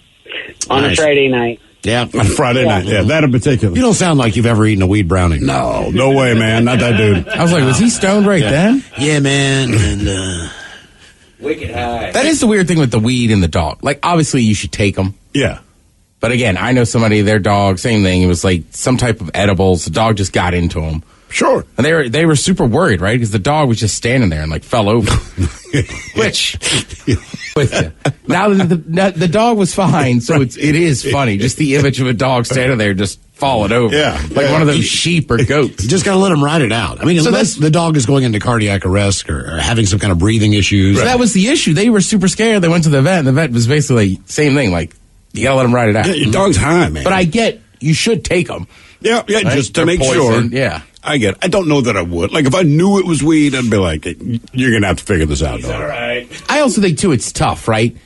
Like, your dog is very rambunctious, right? Yes. Like, your dog, right? So, right, if you just saw your dog just tip over, like, you wouldn't think, oh, it ate an edible. You'd be like, we got to go to the vet. I would not know. But if I knew my dog ate an edible, because she is just so hyper all the time, I'd be like, let's enjoy this. Let's enjoy this 18 hours of her acting like a normal dog, right? If we just had a normal dog, this is what it'd be like. Because she has a lot of energy, to put it mildly. The only time I've actually seen her kind of go down, she got in a fight with the cat, right? The kids are freaking out. I run down there, and I'm picturing the worst. I'm picturing like the cat's in the dog's mouth. And it was kind of, I don't know, it was like MMA. So while the cat is on its back on the ground and the dog is above her, the dog got the worst of it, all right? So we separate them. Everything's fine. About 3 hours later, the dog climbs over to her bed, man, and just looks pathetic, right? You can just see in her face, like, just sad, like something is wrong. But I kind of blew it off. Get up the next day, she looks even worse. Well, we take her to the vet. Basically, long story short, the vet's like, you said the dog got in a fight with the cat. Said, yeah, well, the cat basically scratched something, bit her somewhere, gave her some infection. So I'm like, please don't fight the cat again. Because this cost me $3,000 because you can't fight. And you picked a fight with the cat that made it clear that it didn't want to deal with you. You got the ass whipping you were looking for, as we would say, right? Yep. And now it costs me $3,000 because you have an issue with the cat. I was pissed. Basically, your cat, just pulled guard and used jiu-jitsu. That's what I'm saying. The cat clearly down on the ground. That's why it looked bad when I got there, and I realized the cat is winning this fight. It doesn't matter what I'm looking at. The cat is clearly winning this Rainbow fight. Janet's a savage, man. She is. Don't let the name fool you. Look out. She's getting a little chunky, so we call her Double Rainbow now. Oh, we do. Yeah. Chonk. What did your pet eat or what did your pet get into? 206-803-ROCK. Yeah. Right. What's the term? Right. Chonk is the term. Right. You hear for fat cats and fat dogs. She a chonk. Or you could be like Rainbow Janet is an absolute unit. Yeah. Cat stacked. Hello, Nancy. Welcome to the men's room. Hola. Hola. It was a couple years ago. My dog is a smaller dog. He's a mixed breed of a lab, and he's around 40 pounds. And I go to a local butcher shop and get some lunch meat that they've already cut out and stuff. And I put it in the car and do a couple more grocery shopping and stuff like that. And I come home, and I open up the back door, and he won't get out of the car. I'm like, oh, okay, this is kind of strange, but I'll just unpack the car, put stuff on the counters and stuff. So I get, it's after his dinner time, so I scoop some food up for him, and I put it in his dish, and I'm like, okay, come on, let's go inside. He's still in the car. And he comes inside, he looks at his bowl, he sniffs it, and he proceeds to go directly outside and put his head in the cold, really, really tall grass with his butt sticking up in the air. And I'm like, what on earth is wrong with this dog? And I come to find out as I start to unpack the food, he got into the deli meat and ate the entire 5.5 pounds. Oh, my God. That's a lot. A lot of ham. Yeah. Yes, it is. I was getting ready to go racing with my husband for the weekend, so I was packing stuff for lunches for the weekend, and he paid the entire thing. And for like the next half an hour, all I could see is a dog out on the grass, head just planted there with his butt sticking straight up, going, and I could just hear Mom going, oh, kind of a thing coming from the dog. And I'm like, oh my gosh, this dog is like going to die. I'd be thirsty as hell. There's a lot of salt. I know, man. That's the first thing I was thinking. Like, dog is going to be dehydrated. Yes. Well, this was on a Thursday. He felt a little bit better. Didn't eat his dinner for that rest of that night. Ate breakfast sort of the next day. We left to go racing and stuff. Come back late on Sunday night. He starts kind of getting sick in the car, and I kind of freak out because we're driving. And come to find out, he basically gets sick on the bag, and he throws up the bag. Oh, God. 4 days later, because it was in a plastic bag, because it was from a butcher. And I'm just like, this was in his stomach or whatever for the last 5 days. But he ate, drank, pooped, peed normally for the rest of that whole entire weekend. And I'm like, so I thought we were over the so-called hump. But his stomach was like huge. I mean, for like a little 40-pound little dog, it was just gigantic, and all I could see is it's just like sticking straight out. I don't think Joey Chestnut could eat 5 pounds of ham. I know, man. That is. Oh, Joey Chestnut could eat 5 pounds of ham. You think he can do it as fast as the dog? That's a tough call, that one. When dogs, you know they're going to get caught. It's amazing how quick. Or if they see you coming to retrieve something from them, they inhale it. Right, you are 10 feet away. You can get there in a second and a half, and they make that judgment that there's 2 pounds of this left, and they will get the whole goddamn thing in their mouth. Oh, yeah. And swallow it before you get there. It's like, dude, I told you I had a cat, regular house cat. His name was Montel. Don't ask. But we had a Thanksgiving years ago, and this is back when I'm super broke, man. So we had like 8 people over, but we all chipped in money. We bought the turkey, cooked it at my place, blah, blah, blah. Everyone sits down. We have our first round of plates. Because the apartment I'm in is real small, we put the turkey back in the kitchen. Teeny tiny kitchen, like the size of a phone booth kind of thing. We go in there to get seconds. The turkey has been picked clean. Now keep in mind, my dog had been with us at the table hoping to get scraps. I look at the turkey, I mean, it's just bones now, and there's a cat. Just because now it feels super ill. And this cat's just puking the rest of the night. And I had zero sympathy. I've just never seen a house cat. One, I didn't think it would eat the turkey, but literally picked there was nothing left. I'm like, you've got to be kidding me. Like, we're still hungry and everyone here is broke. That's what this is, man. I was so pissed off at that cat for so goddamn long. I mean, like Miles was talking about that dog, Honey, when she lived with us, right? That one Easter, we had a ham. Mm-hmm. And that dog was so quiet and, like, didn't really do anything. Then I remember we were taking the trash bag out. She latched onto the trash bag. Oh, yeah. Because she could, like, I don't know if she saw us put it in or just smelled it. And I was like, Jesus. Guarantee she smelled it, man. What did your pet eat, or what did your pet get into? 206-803-ROCK. Hello, Caitlin. Welcome to the men's room. Hello, Caitlin. Wait for it. No, Caitlin. Caitlin's gone. Goodbye, Caitlin. Hello, John. Welcome to the men's room. Hey, how you guys doing? Hola. Hola. How you guys? All right. Well, I have this Great Pyrenees, massive dog. He's 100 pounds and only 9 months old. Jesus. And the other day, he's been chewing everything. He's still a puppy. That's what they do. But because he's so big, the things he chews on are huge and make twice the mess. Anyway, he decided to chew on an extension cord the other day while it was plugged in. Oh, God. Yeah, and lived through it. I have no idea how. I know he got zapped because he won't even look at that extension cord anymore. Oh, for real? He definitely got a mouthful of electricity then. Yeah, and I have that circuit's on a GFI interrupting circuit, but it popped out and still popped it all the way at the breaker. So he did blow the outlet. Yeah. Oh, yeah. All the way to the breaker, and which it's not even supposed to get that far because the outlet's a GFI. Yeah, exactly. So now it's supposed to be chewed on. How big? So you said the dog's 9 months old, already at 100 pounds. I'm looking at a picture of Pyrenees now. How heavy or big is this dog supposed to get? The vet said he's going to get around 125. Wow. Okay. How many cups of food in the morning? 3? Yeah, 3 to 4, and then some more in the afternoon, and then some more in the evening. We have chickens, so we feed them our extra eggs and stuff like that. But yeah, you wouldn't believe some of the crazy stuff this dog's done. He is unlike any dog I've ever seen. He was carrying around a brick last night and chewing on that. Big dogs do that, man. We knew a guy had I think it was a Mastiff. It's back in Baltimore. He lived a couple doors down. Real sweet dog. Same thing, though. It was a puppy, but his puppy already weighed 100 pounds and probably could have worn my shoes.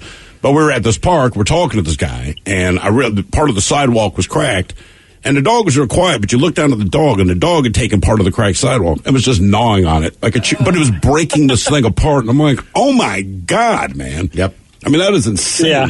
So 125-pound dog. And then what's the average lifespan of a Pyrenees? 12 to 15. Oh, wow. Okay. That's good, man. Chewy ate through a metal crate.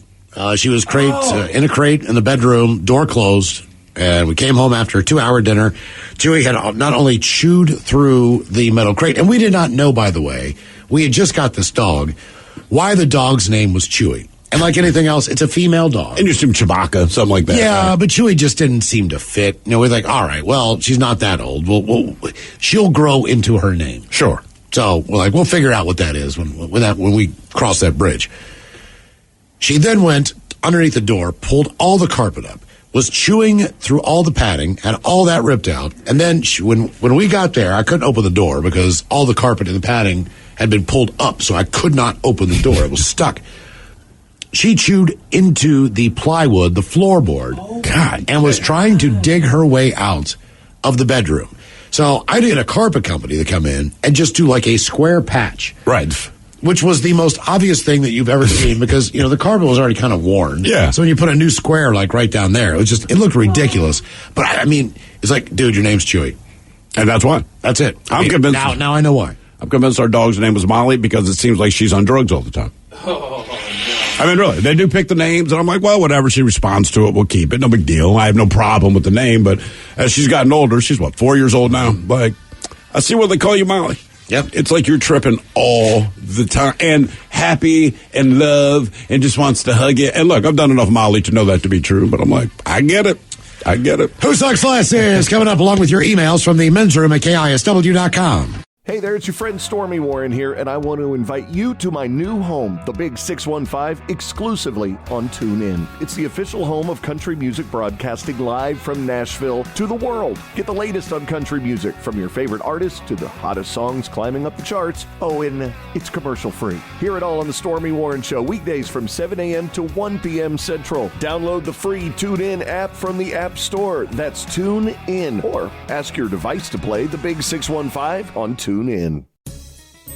Have you been in an accident that wasn't your fault? Feeling overwhelmed and unsure what to do next? Look no further. The personal injury attorneys at Phillips Law Firm are here to help. Phillips Law Firm understands that accidents can turn your life upside down. That's why they're dedicated to fighting for the compensation you deserve and to making the process as stress-free as possible. Don't wait any longer. Call now, 1-800-JUSTICE, or visit justiceforyou.com.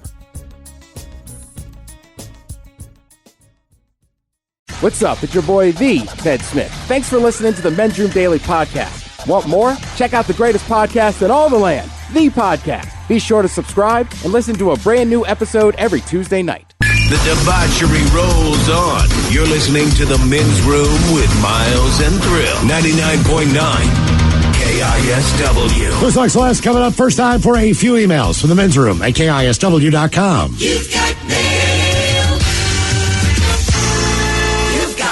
And a couple from our question, what did your pet eat or what did your pet get into? Guys, we had a Dalmatian that got out of the house. Oh, Lord. Ran through the neighborhood for 15 or 20 minutes or so.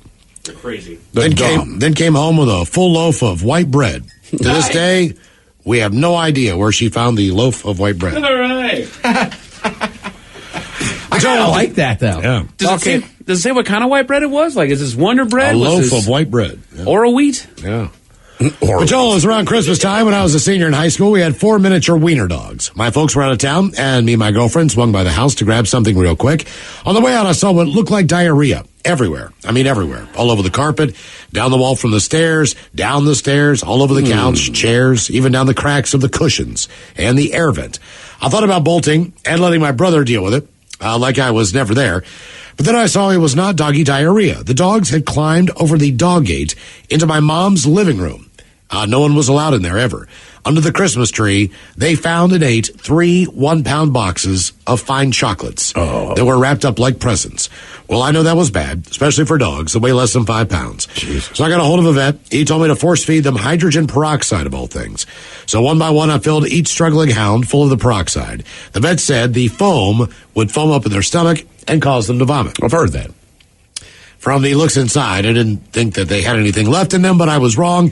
At least I could just hose the deck off. But inside, another story. It took my girlfriend and I 6 hours to clean it up. But the vet was right. All the dogs were fine the next day. Later, guys, that from Dave in Mount Vernon. As we move on to the birthday emails, hi there. I'd like to give a birthday shout-out to my oldest daughter, Anaya. Oh, let's see it. You got to get it right, man. Anaya. You're on your own. I believe it's Anaya. Let me see that, Miles. All right, take the a language. Yep. Yep. Let's see. Master linguist. Anaya. I'm sure Ted got it right. She's just sitting there shaking her head like, why did you give me this name, Dad? They can't even say it. She's turning 13 today, amazing drummer, and would love Coach Ted. Right on. Pumping her up to practice drumming and what the future has for her in the music world. And a Sarah Palin, that would be great. Thanks so much, guys. From Dad, Mom, Ariel, oh, God.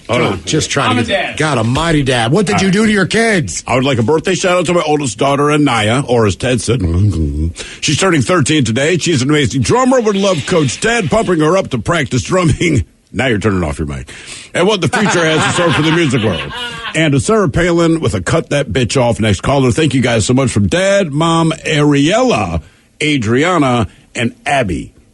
Oh, they got an A thing going.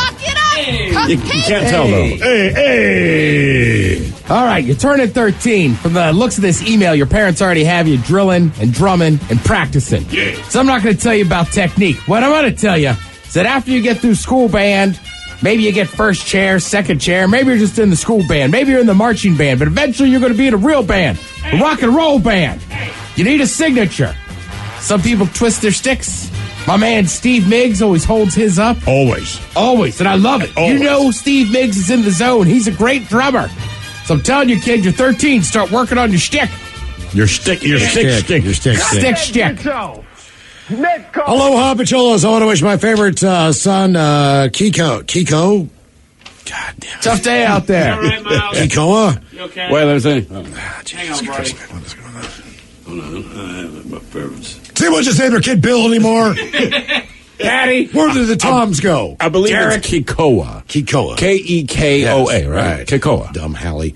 I'd like to wish my favorite son, Kikoa, a very happy 23rd birthday. Can you guys give me your penis is too small? What the F is that, bro? And Miles giving him some words of encouragement for going to work at the Walla Walla Steak Company on his birthday. Mahalo for all you guys do to make our days a little bit brighter. That from Lano in Everett. And a what the F is that, bro? Oh, my bad. Oh my God, what the is that, bro? All right, Kikoa. Here's what I know. I know a lot about the Walla Walla Steak Company. Do you? He never shuts up about it, man. I'll tell you what, I just Googled it. That looks like it. Here's what you do. Oh, Miles will text me about it. I mean, all night, like 8 texts a day about it. You go in and you order scallops on the half shell. Then I order a French onion soup. Ooh, strong. Then you saddle up to the hatchet, which is a 34-ounce bone-in prime rib. Jesus. Also add a lobster, a hearth oven cookie, a good call. And then tell the head chef Rock I said comp the entire meal. You really go there? Yeah. Yeah, that place looks awesome. They're opening one in Woodinville. So I go to the one in Walla Walla. Oh, okay. I'm looking at the one in Woodinville. Oh, okay. Yeah. Wait, are they going for dinner? Is that kid working there? He's working there, but you get a comp meal every once in a while. So just to go for the big stuff. Rock's the head chef at the one in Walla Walla. So I don't know if he moved back over here. Did you put in a good word for Kikoa there? He was one of he's my buddy's, one of his good friends. We happened to walk in there because we were in town that night. He had no idea that he moved or worked there. Right. He walked in. He's like, "What in the F are you doing here?" He's like, "I'm the head chef." That worked out well for us. Yes. Was this the restaurant you were in when like nobody else was at the resort? No, that was that place is always busy. They got great food. You know, the head chef at a steakhouse. Thanks for the invite. Hey, yeah, that's the first I've heard of. Hey, they have scallops in their shell. Yeah, which is awesome. I never had that before. I never had scallops. In Miles' defense, I had it for the first time like 2 years ago, and I was different. like, what? And they were just like, no, it's the same thing. It's just this is how it shows in the up. shell, right? I'm like, you mean to tell me I combed the beaches my childhood, and basically all I was doing was picking up scallop shells and ignoring them? I had no idea that was like the Shell gas I know the station. first time I saw a scallop shell, I'm like, that's a scallop shell? The Shell gas station logo, that is a scallop. Not just scallops, Venus. You know the great image of the birth of Venus? Naked chick, she's stepping out of a scallop shell. Oh. That's the one I want to find. Okay, all right. I always thought they were clams. Guys, it's my girl's birthday. Just want to thank her for... Did you mean that the way I'm taking it? No. I just mean, like, I didn't know scallops, like, came in that shell. I thought that was a clam shell. I had no idea either. Guys, it's my girl's birthday today. Just want to thank her for putting up with me. So how about giving Kate an original fish sandwich, an owl hitting the window, and an uh-oh lookout? That from Tony. $2 I get a fish sandwich? Uh-oh, look out. Oh, it's my 47th birthday. How about Coach Ted with a pep talk about exercising in your 40s, even when your knees hurt, and something wise from Miles. I love you all so much. Moved to Seattle 12 years ago from North Carolina, and your show was my first favorite thing about the Pacific Northwest. That from Brooke. All right, some words of wisdom about exercising. I thought that was me. Well, yeah, both of us. All right. Well, yeah, you too. Well, let's see here. Okay, I'll tell you this. The last time, Brooke, that I went and saw my trainer, I said, you know what I want to do? I said, I want to figure out a way to do splits, because that'd be really cool. And he said, are you flexible? And I said, well, I'm not available on Tuesday. Damn. All right, 47. First of all, I'd say make sure you go to a gym because they have treadmills, ellipticals, less, not as hard of an impact. After that, I can only tell you what Coach does. First of all, if you're really sore, you limp around for a day. Don't watch a hockey game because you just can't limp to a bar. Second of all, what you do is either invest in some BioFreeze, which is over the counter. You can rub on that like icy hot. Or I personally use a CBD topical that seems to help the muscles get back to form.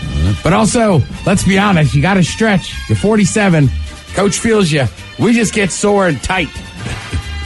Hola and aloha, naked ladies. Today I begin my 53rd trip around the big ball of fire. As always, mahalo for what you guys do for making afternoons entertaining for all the listeners. How about a fish sandwich medley? And oh my God, with the F is that, bro, as well.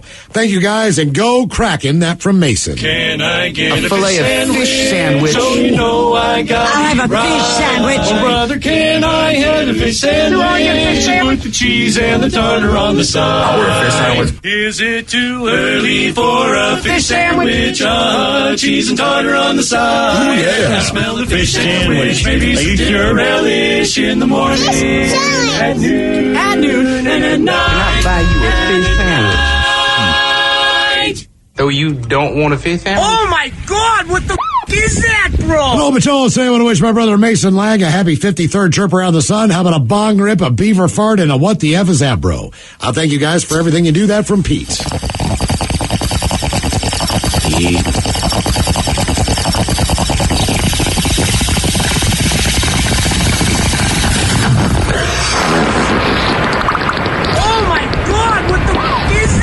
All right, guys, here we go. Happy, happy, happy birthday. Happy, happy, happy birthday. Happy, happy, happy birthday to you, to you, to you. Ya's a Dirty Germans, brought to you by Men's Room Original Sausage. Available through Uli's World Famous Sausage, mensroomlive.com, and other fine retailers. Schweinefleisch. Now, the men's room wants to know who sucks last? Time for Who Sucks Last. Steven Thrill, you bring us 3 stories from the news each and every week. They all suck. It is up to us to determine out of the 3 stories which one sucks the least. Now, if you happen to follow KISW on Twitter, the debate is already underway on Who Sucks Last. Yes, indeed. Like you said, we got 3 stories, 3 people that suck. It's up to you to determine. You know, look, there's no winners here. It's just what you think. Like I said, we have one we'll call Polly Wants a Payback. We have TSA. Apparently, the A stands for apple juice. And finally, a little family time between a grandfather and his granddaughter. But let us start in Florida, where inside of her residence, a woman shot and killed her pet parrot with a Glock. and then fought with her husband. Police say that Suzanne Mullally, she was intoxicated when she killed her African gray parrot with a handgun inside of their Largo home that she shares with her husband. After Mullally murdered the bird, she and her spouse exited the home and began arguing and pushing each other. Now, additionally, the woman doused her husband, who repeatedly was also drunk, with water from a spray bottle. But she and her husband were both charged with domestic battery, which is a misdemeanor. They were booked into the county jail. They were released from custody and ordered by a judge to have no contact with each other, which any married couple will tell you, thank you. Now, Mullally was also ordered to have no contact with animals because, again, she shot her pet parrot to death. Now, in late February, cops responded to the same house upon receiving a call that a firearm was discharged in the backyard during a verbal altercation. She was handcuffed, taken into custody after a brief struggle with cops, but she was only charged with resisting police, which is another misdemeanor. So when she gets drunk and angry, she fires her gun, fine. In this case, she shot and killed her African. Do you think she meant to? Yes. Okay. I do. Okay. But I don't know. That is not in the story. It's just my feeling. All right, now we go to the Phoenix airport. And as I say, there's a good reason for a 5-year-old to throw a tantrum, but not an adult. And at 19 years old, you are in fact an adult. And a 19-year-old woman was arrested at the Phoenix airport for attacking not one, not two, but 3 TSA agents because they would not let her keep her apple juice. As you know, you cannot take a liquid onto the plane unless you purchase it at the airport, blah, blah, blah. Now, her name is Micaiah Coleman. She was going through security about 6 o'clock in the morning when they seized the juice because of their policy on liquids. Well, she freaked out, walked around the barrier to grab the bin with all of her stuff in it, but they wouldn't let her do that. So what did she do? She jumped on the table, hit a TSA agent in the head, and ripped his shirt. Then when they tried to restrain her, she punched a female TSA agent and yanked her ponytail. Then she bit a third agent who tried to stop her. 2 of the agents ended up going to the hospital. Wow. And also 450 passengers, they were inconvenienced. Everyone had to go to a different checkpoint and line up all over again. She's facing charges for assault, criminal damage, disorderly conduct, and might be looking at fines, too. You can get hit with up to $14,000 in fines for abusing a TSA agent, which seems kind of low, all things considered. Yep. It was just apple juice? Mike and I talked about this earlier, and again, we can only go with the details that are in the story. I'm guessing maybe there's some kind of booze mixed in her apple juice or something. Okay. But either way, it's still not worth what she did. Right. The liquid policy is nothing new. It's been there for almost 22 years. Come on. And now we go to China, where a 65-year-old man, they say, shocked his entire nation after he kidnapped his own granddaughter and demanded over $70,000 as ransom. You might remember this from our very own Mike Hawk last week, but as the story goes, Chinese news media recently reported the bizarre case of a gambling-addicted grandfather who kidnapped his 4-year-old granddaughter and held her for ransom, asking his own daughter to pay him $72,500 if she ever wanted to see her child again. And it's not like the daughter did not recognize her father's voice. So the story began when the man, surnamed Yuan, he went to pick up his granddaughter from school, but instead of taking her home to her parents, he called the little girl's mother, again, his own daughter, to tell her that she needed to pay him $72,500 if she wanted to see her little girl again. Well, at one point, he actually threatened to kill the 4-year-old granddaughter if his daughter failed to pay the ransom in 3 days. Obviously, shocked by her parents' demands, she immediately called the cops and he was arrested. Now, it's not clear exactly when the incident happened, but according to the Shanghai Law Journal, they said that the would-be kidnapper, he's already in prison for his actions. He tried to blame his daughter for everything, claiming that she doesn't want what's good for him, and that instead of him having a better life, she just wishes he was dead, which is probably true now. Anyway, he also accused the woman of being ungrateful, because that's a crime. Anyway, the latest report is that he's adjusted to life in prison, and he's actually rekindled his relationship with his daughter, believe it or not. So again, we have the 3 stories. We have the woman in Florida who drunkenly gets in an argument with her husband, pulls out a gun, and shoots and kills her own African gray parrot. We have the woman at the Phoenix airport, 6 o'clock in the morning. TSA says, hey, you can't bring liquids through security, which is nothing new. It was apple juice. She freaked out and sent 2 TSA agents to the hospital. And finally, the man in China who kidnapped his own 4-year-old granddaughter and demanded a $72,000 ransom. The kid's back at home with the parents, right? Yeah, the kid's back at home. Grandpa's in jail. Okay, all right, look. I hate to be this guy. The woman who attacked the 3 TSA agents, 2 of them went to the hospital. Correct. That's a pretty serious case of assault. And there. people had to go back out through security. 450 people. They had to go to a different checkpoint. Yeah. Right. Then you've got a woman in Florida who shot and killed her African gray parrot. Mm-hmm. Those things can live to be 50, 70 years old. Not that one. No. And that's crazy. So obviously she's firing her gun in the home. I don't know if they live in an apartment or trailer, but either way, that's not safe either. So believe it or not, they might live in a home. This little girl just had a week with Granddad. As far as she knows, Granddad fed her. She got to hang out with him. That's the thing. We don't know that she had any idea that Grandpa's threatening her. Granddad's got you for the week. So as far as her perspective on this, right, I understand how heinous the crime is. Sure, but again, but I truly believe that in this case, the granddaughter was fine. No harm was done to her. She did hang out with her grandfather, who's obviously an idiot. But at the same time, I think out of the 3, that one sucks the least. All right, I'm not with you on this one. I think the TSA woman sucks the most. Okay. There had to be something else in that apple juice, or she had to be on something. That seems crazy. Again, we can only go with what we have. I agree with you 100%. Like, it could not have just been apple juice. Correct. I think, honestly, like the guy in China, you're right. The kid didn't get hurt, but we don't know. Right. You know what I mean? And also, like, that's just pretty messed up. I'm glad to see at the end of the story, he's getting a better relationship with his daughter, but, I mean, jail will humble people. I think the woman in Florida, I don't know, it's her parrot. That's what Mike said. It's very aggressive, but it's her parrot, and Mike might agree with me on this. Weird time to bring this up at clock. I respect that. Well, I have 2 kids of mine. I don't want to kill them. I'm just saying, like, she killed her own parrot. Right. She still got arrested. Correct. So I just think she sucks the least. There was no humans really hurt. Like, her and her husband were both pushing each other, but that's 2 of them kind of getting into it.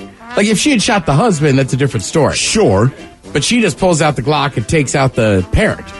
Whereas the grandfather... Parrot's last words, by the way. What did I do? Can you eat parrot? I'm sure you can.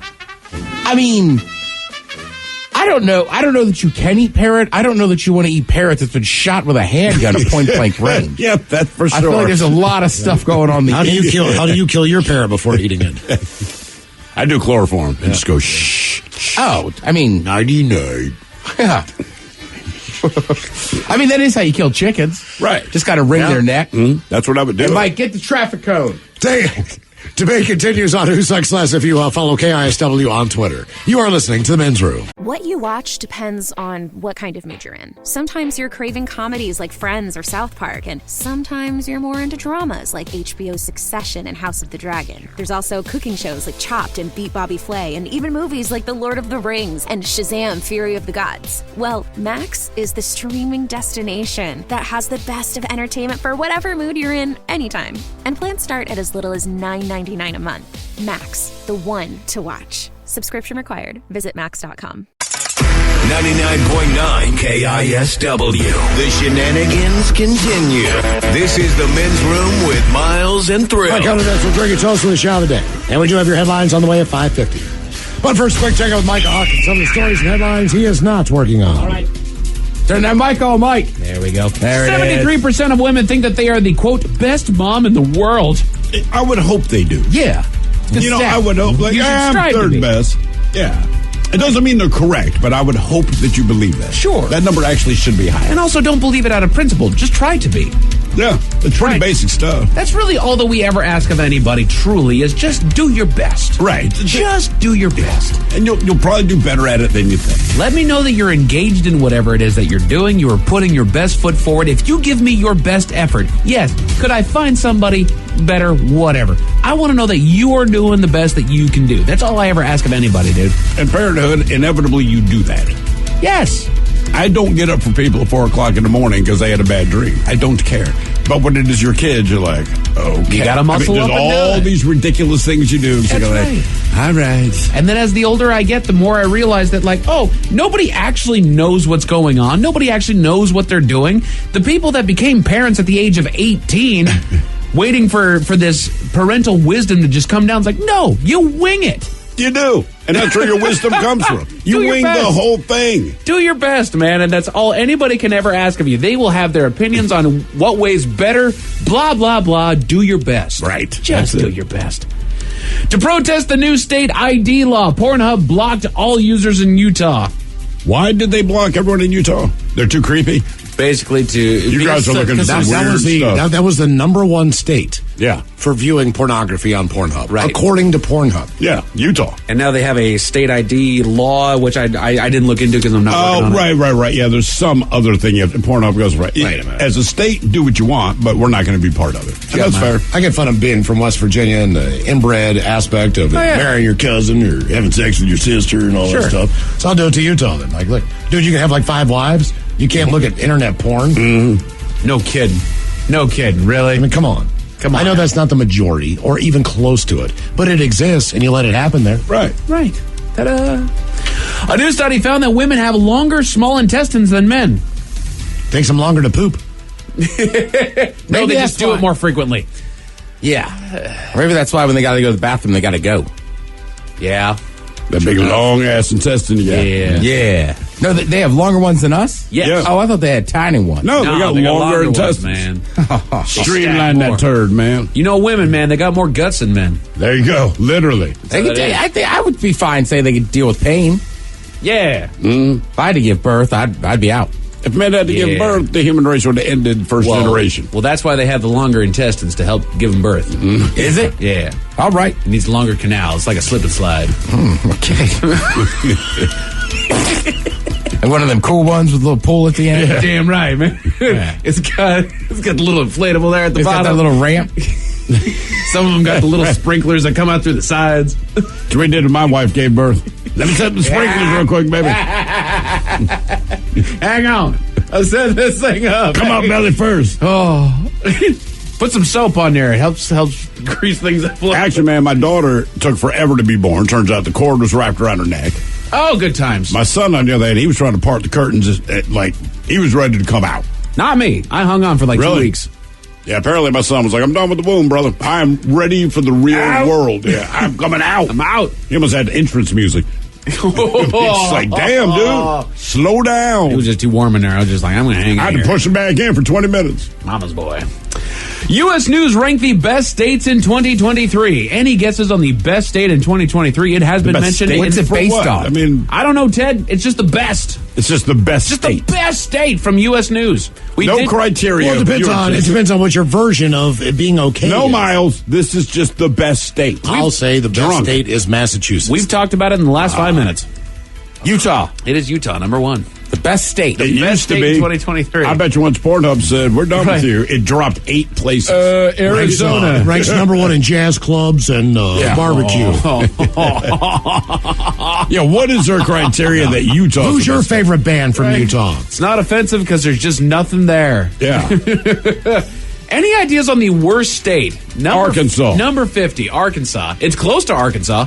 Mississippi. It's close to Mississippi. Miles, your guess? I said Massachusetts. No, worst. For worst. Oh, worst. Oh, West Virginia. Louisiana. Okay. Yep. Yeah, but at least they have New Orleans. But you that's can all say they've what got. you want. Yeah, well, they also have a good college town. Yeah. You ever been to Baton Rouge? No. It is a great place to go see a college football game. You do not want to hang out in Baton Rouge. And then, Right. Really? It's a horrible place, but yeah. Baton Rouge is. Yeah. How about Lafayette?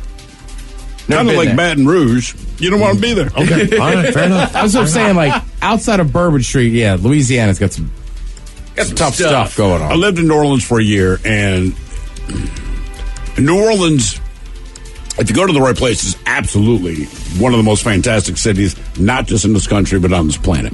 The problem is, collectively all together, you're talking 80 blocks of really awesome. And then the rest of New Orleans is like Detroit with humidity. oh, no. Yeah.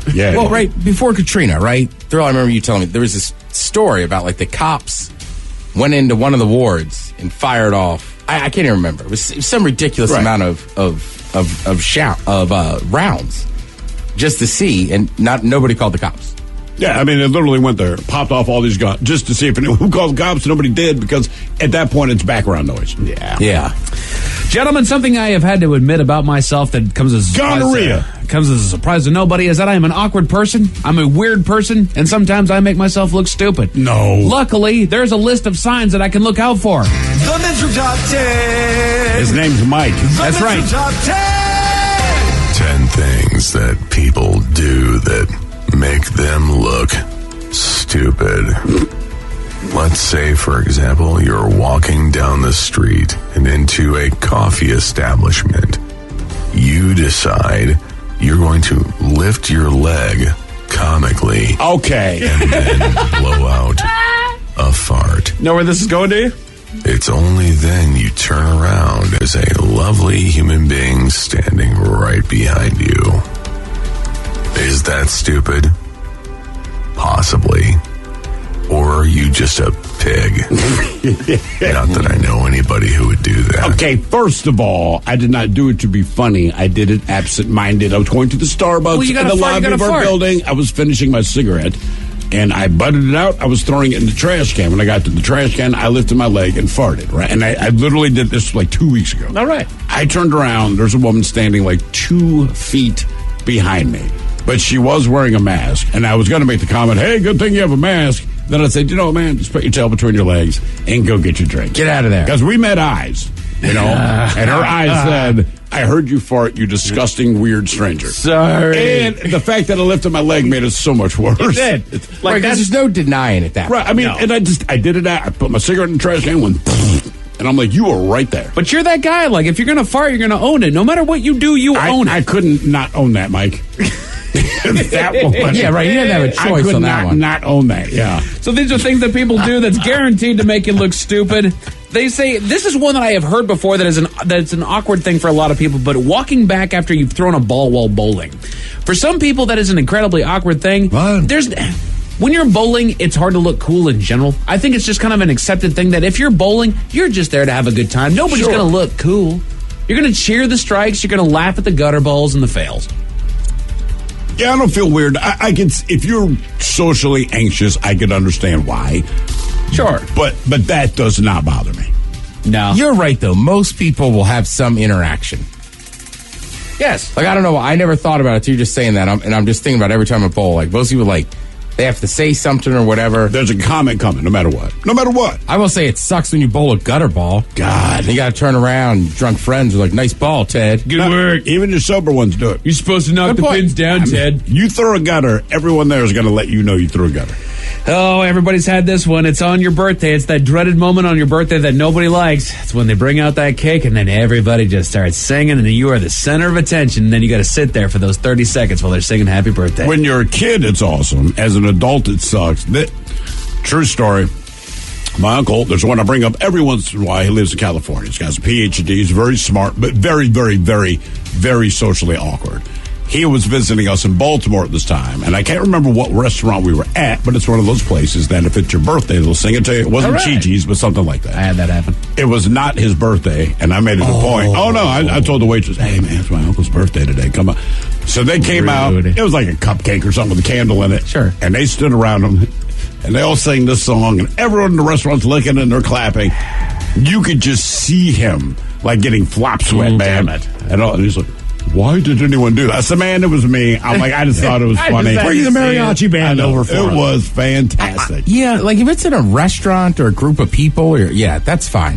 What gets me is when it's like unexpected. Sure. Or it's like a group of people out like of nowhere. Yeah. I mean, honestly, it didn't make me awkward. It makes me emotional. Oh, good boy. Yeah. Oh, God, Ted's crying. Jesus Christ. Come on, man. I will say a power move that I heard that if you were embarrassed by that, the power move is that as in the middle of their singing, just blow out the candles. Don't wait for the end, just go. Go away. What now, bitches? Running with a backpack makes a list of the things guaranteed to make you look stupid.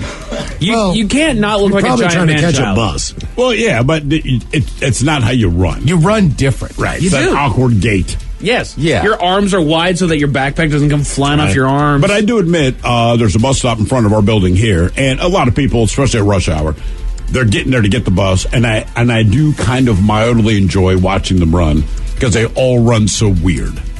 I think it's different too, right? Like if we're sitting on a football field or something, and I go, "Hey, go sprint 20 yards," you'll run.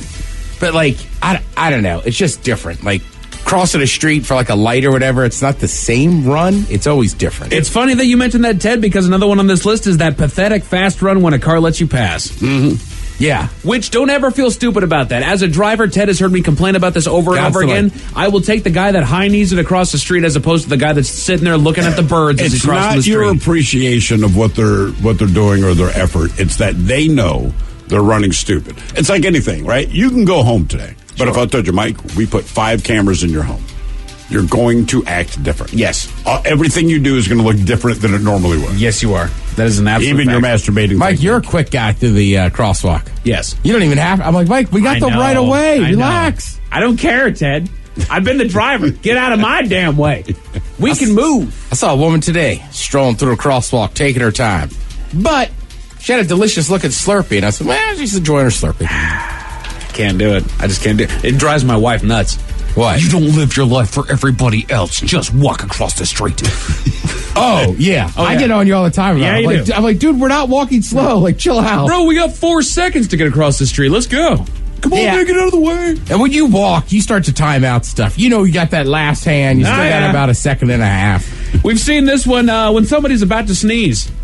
Miles been doing it all day. I've been doing it the past couple days. All week. Yeah. You're right. No one looks good sneezing. And especially if it's a hanger, right? Like, it won't just happen. You got to wait like 3 seconds. It's got the drum roll. Your face looks stupid. Yes. It's a guarantee. I've been pressing into the side of my face for like 3 days just to keep from sneezing. It's just like sinus pressure. Oh, yeah. Even dogs. You see your dog. I think it's the best. You look stupid right now, dog. I want the DMV to do that, all right? So you go in to take your picture for your license. They shoot pepper in your nose, and right before you sneeze, take the picture. That's the picture on your license. There you go. 100%. My wife gets mad at me because she'll be in the middle of that, waiting for that bad boy to come out, and then I'll say, bless you, and then it runs away. But I feel like we also look ridiculously stupid. Probably the moment of orgasm. Sure. Like you feel great, you're not thinking about it, but you probably have roughly the sneeze phase. Nosegasm, baby. Nosegasm. Let's see here. Being unclothed and wearing tennis shoes. Well, yeah. Y'all never done that? That's great. You do feel stupid, but it's a power move when you do it. And you can do it in your home. Yeah. I don't know why. I love it. It's one of my highlights of my day. Because you kind of want to go for a run. Yeah. Like, damn it, let's go. Freebird. All day. Yeah, I'm with you, man. Naked. Socks and shoes. Yeah. Someone here says, I'll tell you what makes you look stupid. People who have my preschooler is an honor student. Oh, my God, for real. Congratulations, they can identify the color red. Yeah. The one that I see is, my kid's an elementary school terrific kid. Yeah, okay. Your kid's a terrific kid. Good for them. Well done. I'll take that over the grade bragging. Oh, my kid's an honor roll student? Yeah. I've seen the other bumper stickers. My kid's the bully. I go, all right. I obviously was never on the honor roll, so I was like, you got to brag about it. Proud of my Eagle Scout. I am an Eagle Scout, and I still look at that like, nerd. The one I always liked is the window decals that like you could put on the inside. Yeah. You know what I mean? Like, not like a bumper sticker. Right. But it just, I don't know. I like those ones. It's like, oh, all right, their kid went to that school. Walking through a spider web makes the list. No. Yeah, you can't look cool. We all do that, man. Right, but you always go. Right. You're right. Your response to it is much different, but like we get it. Because that's the whole thing is that first it's getting that silk off you, which is just nasty to begin with, but then you know there's a spider somewhere on me now. So one of the times I'm very thankful to be bald. Oh, Like, sure. I will know if there's a spider on me. If you have hair, we might find out 20 minutes from now. Man, I remember there was one time we had a rhubarb plant in my backyard, and we were taking all the leaves. We had snapped off all the rhubarb, and I was taking the leaves over to the compost bin. I dropped them off, and then I was walking back to the group that we were with, and then I just all of a sudden on my shoulder there's this big fat ass spider on my shoulder. I did not look sexy. I made a noise that no grown man should make. Chasing a ping pong ball comes in on that list. Yeah, it runs away really quick, dude. It is, and you don't generally walk around with your head down, bent over at the waist. You know what I mean? Right. Come on. Maybe you don't. Oh, I went under the table. Damn it. But I mean, just for self-protection, I don't walk around like that. I'd be showing this area off. That's right.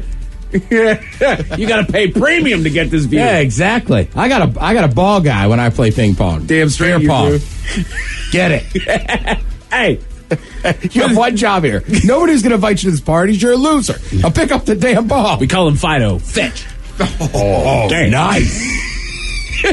But then the number one thing that's guaranteed to make you look stupid, when you go to speak and choke on your own spit and sit there for 30 minutes, cough and try to collect yourself. Right. Swallow it wrong. Down, shoot. Down the wrong pipe. I'm good for that at least once a month on this show. Miles, that's the second bucket that I've made since you made that comment about how terrible I am at paper basketball. How many shots have you taken? Focus. He was just motivating you, Mike. That's how he coaches. 3, Steve. 3. Okay. Focus. A traffic signal in Virginia was disabled earlier this week, and the culprit is kind of creepy, and I'll tell you all about it at 5:50. Thank you, sir. Headlines are coming up at 5:50. In the meantime, let's get a contestant on the line for Profile This at 206-803-ROCK. Hey, y'all, it's Garth, the Big 615. You're going to hear the newest that country music has to offer. At the same time, you're going to hear the newest that the country classics have to offer. I want to hear the new single from George Strait, and I want to hear it right beside the new single from Luke Combs. That's the thing we call the Big 615. Download the free TuneIn app from the App Store. That's TuneIn. Or ask your device to play the Big 615 on TuneIn. Have you been in an accident that wasn't your fault? Feeling overwhelmed and unsure what to do next? Look no further. The personal injury attorneys at Phillips Law Firm are here to help. Phillips Law Firm understands that accidents can turn your life upside down. That's why they're dedicated to fighting for the compensation you deserve and to making the process as stress-free as possible. Don't wait any longer. Call now, 1-800-JUSTICE, or visit justiceforyou.com.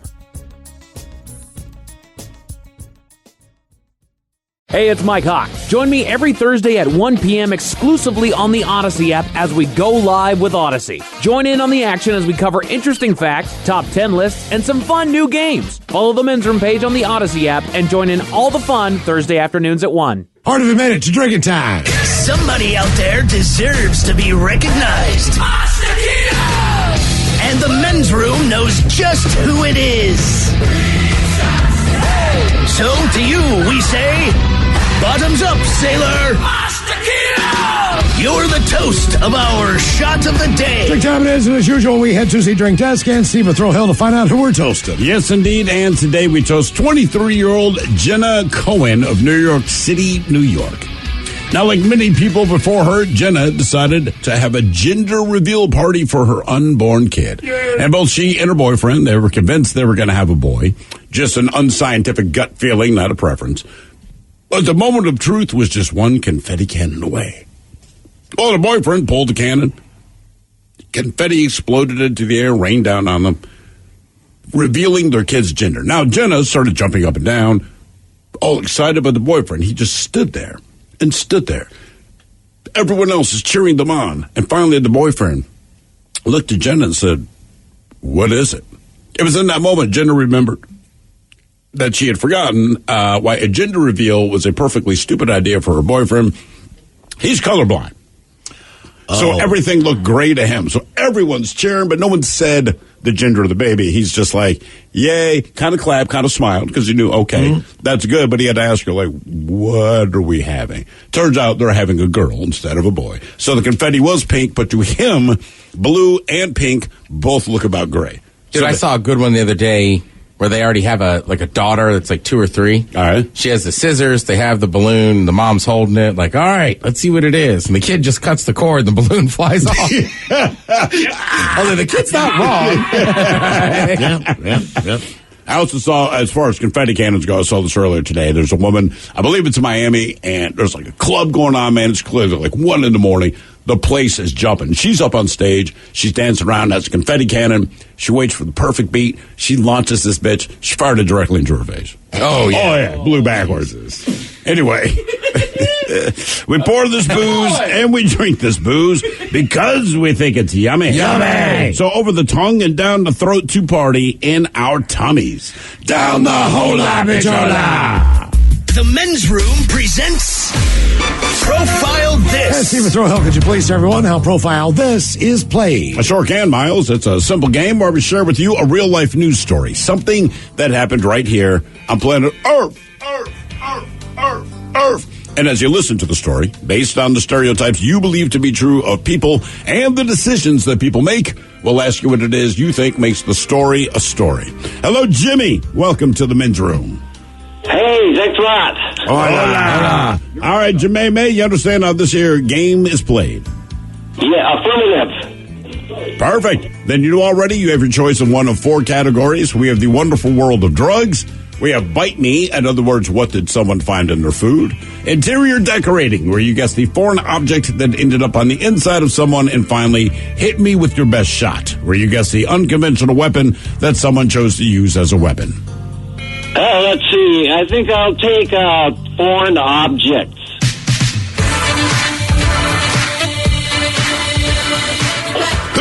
All right, here is your story. Man, oh man, this one's a little strange, but we go all the way across the ocean to the other side of the world to Somalia, Africa. It happened in Somalia recently, and her doctors just published a paper on it. Luckily, the woman was not seriously hurt. So she was just hanging out and relaxing at home when a bullet came through her ceiling and hit her square. All right. Now, our doctors say that luckily it was moving at a, quote, low velocity. Otherwise, it would have been a serious injury. And it didn't just land on her. It came in fast enough that it lodged in her, and they released an x-ray that shows it. Now, they had to numb her to remove the bullet, and she was discharged the next day in good condition. She was also okay during a follow-up visit a month later. Now, the question is, where did this stray bullet hit her? Did it hit her in her left boob? Did it hit her in her right boob? Did it hit her in her clitoris? Or did it hit her in her rectum? So left boob, right boob, clitoris, or rectum. Where did this low-velocity stray bullet hit this woman? Okay. Well, you know what, Ted? You know a lot about this kind of stuff. What do you think? Oh, Ted's an expert. I do. Yeah. He's a consultant on many shows. Did you say how old she was? It does not say. Either way, she's just at home. 24 years old. 24 years old, Africa. She's sitting home. A stray bullet breaks through the wall or the window, hits her square in the blank. Correct. She's fine. She ended up being fine. They removed the bullet. Yeah. Saying a million and one shot, Doc. That's shot her in the rectum. In the rectum. Jesus. You know, In the rectum. I'll go with the rectum. All right, Jimmy. Came to the ceiling. I'm going to hope that her boobs were protruding because it could not have gotten below the boobs. I feel you. Thus, if it's coming down through the ceiling, I'm going to go right, left, right, left, right. I'll go right boob. Oh, the right boob, yeah. All right, we're going to find out, was it the left boob, the right boob, the clitoris, or the rectum next? That was a tease. What you watch depends on what kind of mood you're in. Sometimes you're craving comedies like Friends or South Park, and sometimes you're more into dramas like HBO's Succession and House of the Dragon. There's also cooking shows like Chopped and Beat Bobby Flay, and even movies like The Lord of the Rings and Shazam! Fury of the Gods. Well, Max is the streaming destination that has the best of entertainment for whatever mood you're in anytime. And plans start at as little as $9.99 a month. Max, the one to watch. Subscription required. Visit max.com. 99.9 KISW. We return to the men's room with Miles and Thrill. Categories: interior decorating on profile list. We got a woman in Africa, and she had a bullet come through the ceiling of her home. Not intended for her, obviously. Someone was shooting around. And yeah, they're shooting around. Yeah. But it lodged in her body. Doctors did successfully remove the bullet. Question is, was it in her left breast, her right breast, her clitoris, or her rectum? And, Jimmy, that's the question we asked you. Let us start with our very own Miles Montgomery. You went right breast. It's coming down. Right? I got you. But you had two breasts, big front. You picked right. Yeah. Oh, it was the left one. Came down. Not in the bananas. And then, Jimmy, you agreed with D. Ted Smith. You went with the old rectum. Yeah. Oh, I'm afraid it was not a rectum. It was, in fact, her clitoris. The bullet, they said, man, the odds of this happening are so low, which I think we can all agree on, but it literally hit her in the clitoris, and the bullet lodged there. She goes to the hospital. They took it out. They said, luckily, low velocity, she and her clitoris are fine. She will be okay. Think about that. Damn. What are the odds of that? Now for all TV news all the time for TV Time with Ted. And now, because your pathetic life is confined to countless hours in front of a talking box, the Men's Room presents TV Time with Ted. So obviously the big story going on in TV or movies or anything right now is that the writers in Hollywood are on strike. Correct. Now, I should preface this with, again, I was a janitor at the AFL-CIO, the American Federation of Labor Congress of Industrial Organizations. Right. Right, which basically, if you're in a labor union, you're probably a member of the AFL-CIO. Right? The Teamsters I know are not. Inevitably, sure. They broke, a couple people have broken off, but for the most part, they're all under that umbrella of the AFL. So the unions are a little near and dear. You know, my mother worked there for 30 years, so I was a pension. So the writers are on strike. And this is the Writers Guild of America because they couldn't get a deal done. Now, this has been going on for for months. But one of the big sticking points is the compensation for streaming. Right. Right. The Writers Guild says the studios have, quote, used the transition to streaming to cut writer pay and separate writing from production, worsening worker conditions for series writers at all level. The studio, of course, they offered a generous increase in compensation. Always generous. Right. Well, that's the thing, Just right? ask them. They'll Yeah, tell if you ever negotiate with a giant company, there's like, well, you know, it's like, well, it's generous. Right. Generous. Which is BS.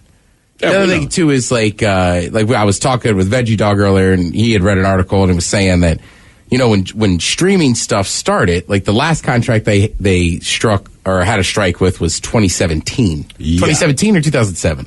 2007. 2007. But at that point, the only real streaming was like YouTube and stuff. Right. So they didn't really care. But They now weren't when you professional writers at that point, because the streaming was, people like you and me hit it big, right, with what we're doing. So you were never part of a union or anything like that. But you did well. We wish you luck, right? Right, and nobody cared because it wasn't much of anything. Now, with the rise of all the, you know, with Netflix and streaming services, so many of these big-time shows are on streaming, but they still have the same crappy deal that they had from the last time. They have a rerun contract on traditional television. So maybe a Friends writer, if you run reruns on a cable network or whatever, yeah, you might have gotten paid then. But that's not necessarily where people are going now to watch Friends. Well, that's where companies got smart. On Netflix. If we put it under streaming, and think about this, a lot of this has to do with your finances. So Ted and I are the CEOs of NBC. No offense to NBC, but using them as an example. We have the Friends reruns. We're putting them on one of the cable networks that we own. We still got to pay the writers. Well, now we move it to streaming, and here's what happened. We get to cut them out of all the money that we make as a result of it going on streaming. Right, you're both right? Because that was always the big deal. If you got to 100 episodes of a TV show, and then you got into syndication, because those were still on networks, right? Yes. So, I guess not the big networks, but like Seinfeld. I mean, Seinfeld and Friends are perfect examples, right? For years, you could always find them on CW11 or Guaranteed, WB or whatever it was, or TBS or TNT. So the writers would still get some residual checks. I would also say a lot of writers have been showing what their residuals are. It ain't right. It's not great. No. Correct, but the actors, obviously, most of the actors are going to be on the writer's side because good writing is what makes good. You got to be a good actor, but if the script sucks, there's not much you can do. No. Correct, right? I mean, look, there's a ton of good actors that have been just dog crap movies because they weren't written well. Yeah. And you know, Friends is a massive show. Remember, part of that storyline on Friends was that Joey was on a soap opera. He was doing great. And then he gave an interview and he made fun of the writers and they killed him off. Yeah. Right? And it was like, don't piss off the writers. And everybody kind of knows that too. Like, you don't want to piss off the writers. So they're on strike, but obviously, like, the late night shows, they're all done. Daily Show, Last Week Tonight, Real Time with Bill Maher, like, they're all done. If you like SNL and you're a Pete Davidson fan, I was kind of looking forward to that this weekend. They're done. They're not doing anything. Pete Davidson is one of those guys where I go, I do not know why I like him, but I like him every time I see him. Yeah. Right? There's no even discernible thing. I'm like, I think because I want to hate him, but I just don't. He's having a good time. Right. Right, and like Miles, and you were fair. You'd be like, he just on SNL. Like after a while, it's like he's just Pete Davidson. Well, so that was so just him hosting, I was like, oh, that'll be great. It will be because you can be yourself. When you're the host. But that's obviously done. What was I going to say? There's a lot of shows going on. Season 6 of Cobra Kai. Put down their pencils. Tell your son. He's going to be devastated. Support the writers. And that's the thing I talked about this a little bit yesterday. But, like, if this thing goes on as long as it did in 2007, which is crazy, too, because Hollywood lost billions of dollars. Right? If you had $2 billion. If you had just given the writers what they wanted and the rights they wanted. Man, it's ridiculous. Yeah, you've seen the movie, right. So you know what you're up against. Right. I mean, right. It's like Kirk Cousins. Right? Kirk Cousins, when he played in Washington, they franchise tagged him 3 times in a row instead of paying him a contract. They ended up paying him more than he was asking for. Then he goes to Minnesota and gets a great deal. So to me, if you're Hollywood, like, this doesn't seem that hard. You're just not looking at it correctly. You're looking at it and you're just like, well, we got to make sure they don't get us long term. It's like, you're going to lose billions again. I think it's all about ego when it comes to that. Because like you said, when my kid was in 2nd grade, their math class could have done the math for them to figure out how much money you're going to lose versus what you pay out if you agree to the new contract. And obviously, any company, you want to spend as little as you can and get your biggest return. This is understood, right? That's business. But the people that make your business operate, I would say it with restaurants. The lowest paid person is the dishwasher. And the dishwasher is the writers of the TV world. But when your dishwasher does not show up for a shift, everything collapses because you realize they're the foundation that you build everything on. And it's the same thing with the writers. Like even your unscripted shows, they're scripted, just to let you know. They need to be there. If you don't have them, there's nothing else you can do. So you put all these things to a halt, but it's all the other stuff that comes into it. So, you take this hit by not producing shows because you don't have the writers, and they're not asking for anything ridiculous. By anyone's metric, it's nothing ridiculous. But on top of that, advertisers, if I'm Anheuser-Busch, right, I advertise on your show because your show is rated number 1. Where you're not producing your show, I'm not giving you the money. Period. Right? I mean, just like, I'm not going to spend money for no one to see my ad. That doesn't make sense. They're smart enough, or they go, we're out.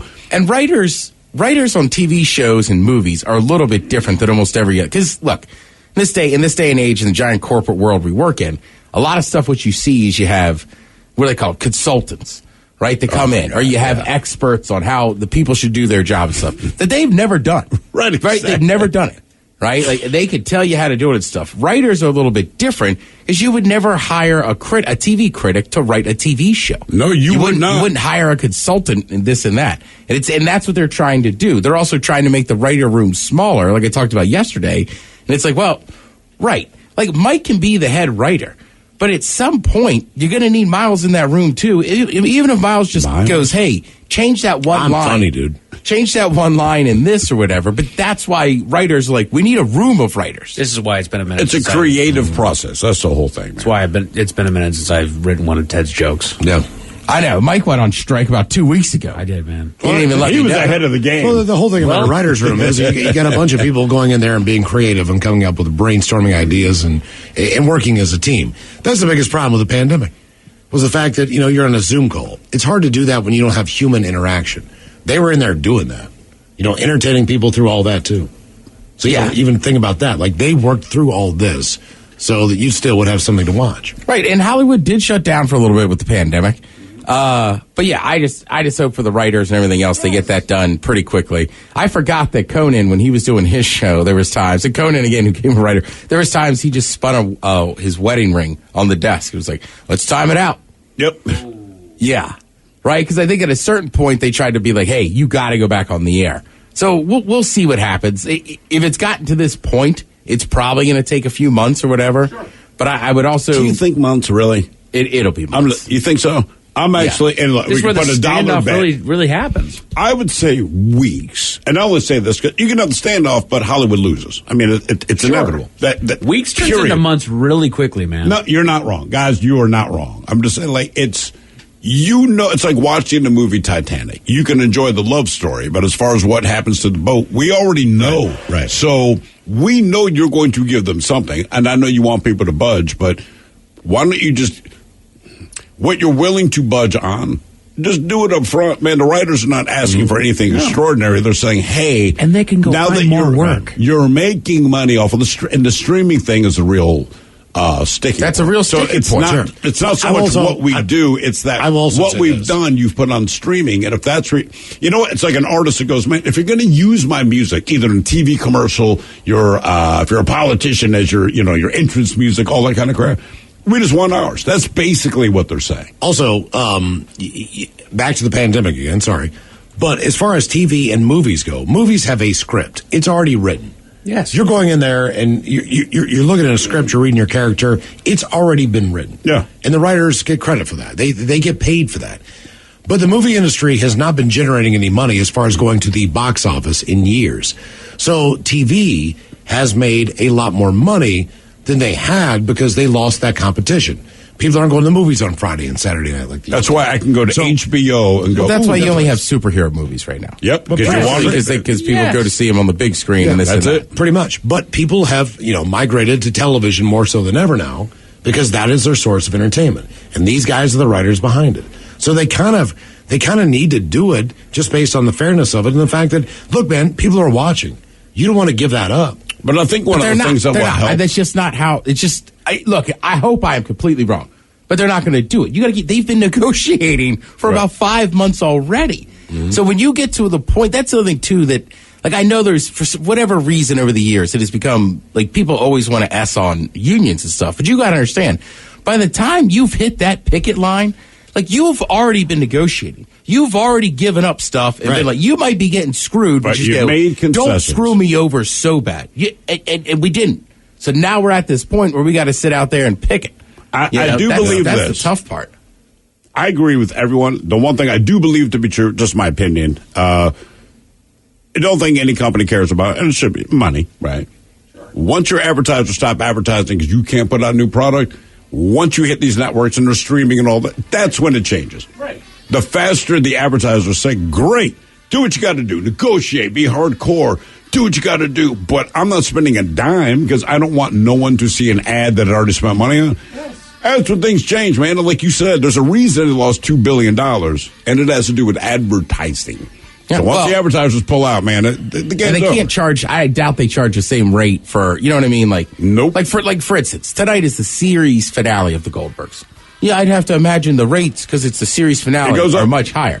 But if it's just a repeat from season 1, it's not going to be there. Much lower. I'd be remiss if I did say that's cracking hockey. Yeah. Damn, that was fun last night. I had to go home. Man, gotta give you a heart attack every time. Taped a new episode of the podcast. Got to watch just about the end of the third period. Woo! And then overtime, it was wild. And it's also weird, too, full disclosure, I love hockey. Wow, I like hockey. I love playoff hockey.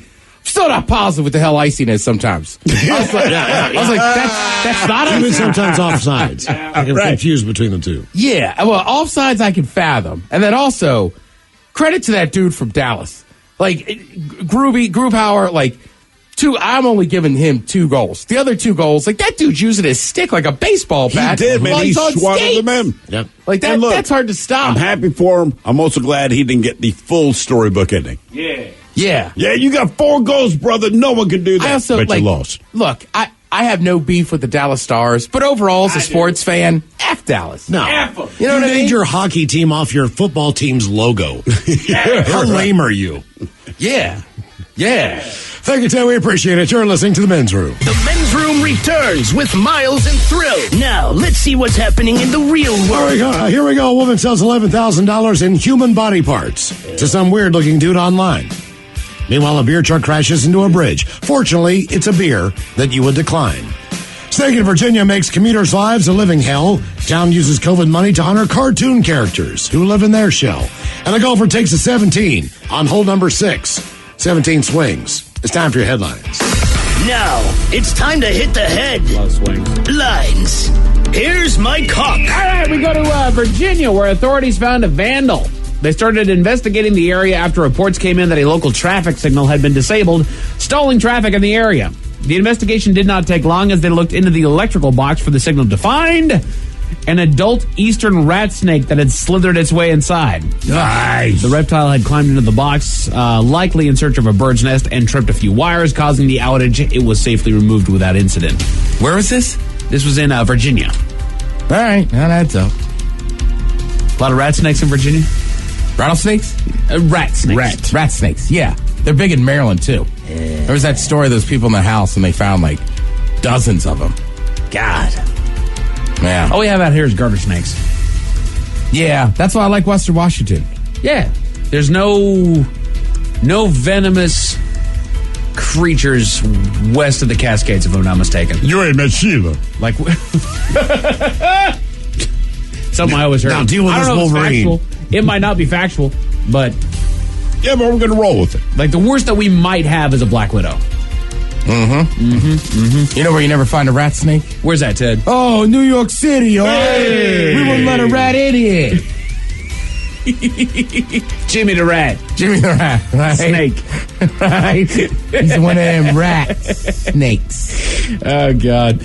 In other news, a little ways up the road in Massachusetts, residents are getting a little whimsy to brighten up their day.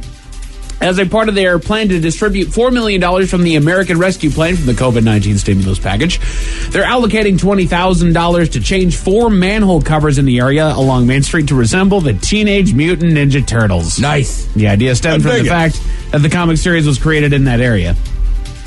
That's cool, though. I like it. No, Why it's not great. make manhole covers interesting? $20,000 of taxpayer money. That's why. Okay, never mind. Covers. Not worth it. Not worth it. Just put a goddamn cover over the manhole. That's right. Mine are black. What are black? My manhole cover. I hate that I walked into that. Ted showed you the door. You walked right through it, man. Yep. I've heard manhole for a lot of years. It's the first time I've been like, wait a minute, aren't all underwear manhole covers? Oh, God damn it. Damn it.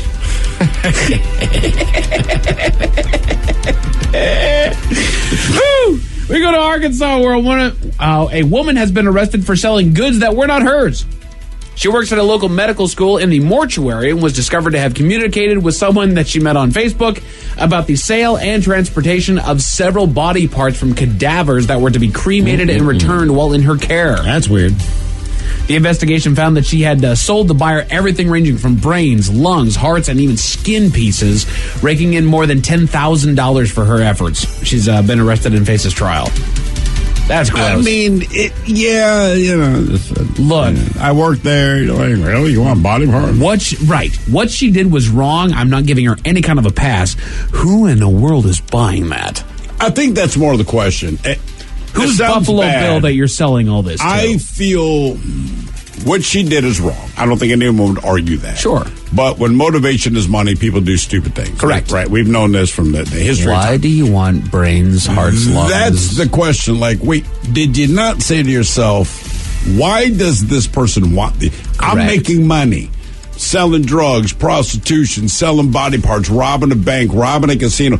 I'm here to make money because we've determined that's the most important thing. But wait a minute. Why does this person want I also this? fathom the curious mind. Look, you want to see what these things look like and how they operate? Cool. I guarantee you there's a museum that you can go to where you can look at these things. However, you're buying them off of just basically the black market that's not officially the black market. You're going to end up on a list. Oh, he will.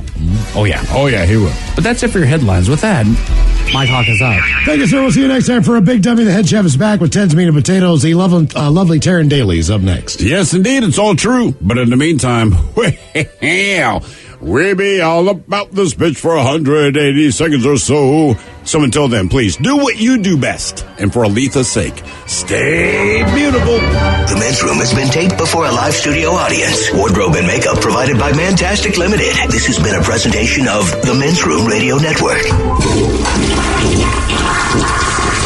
Oh, man!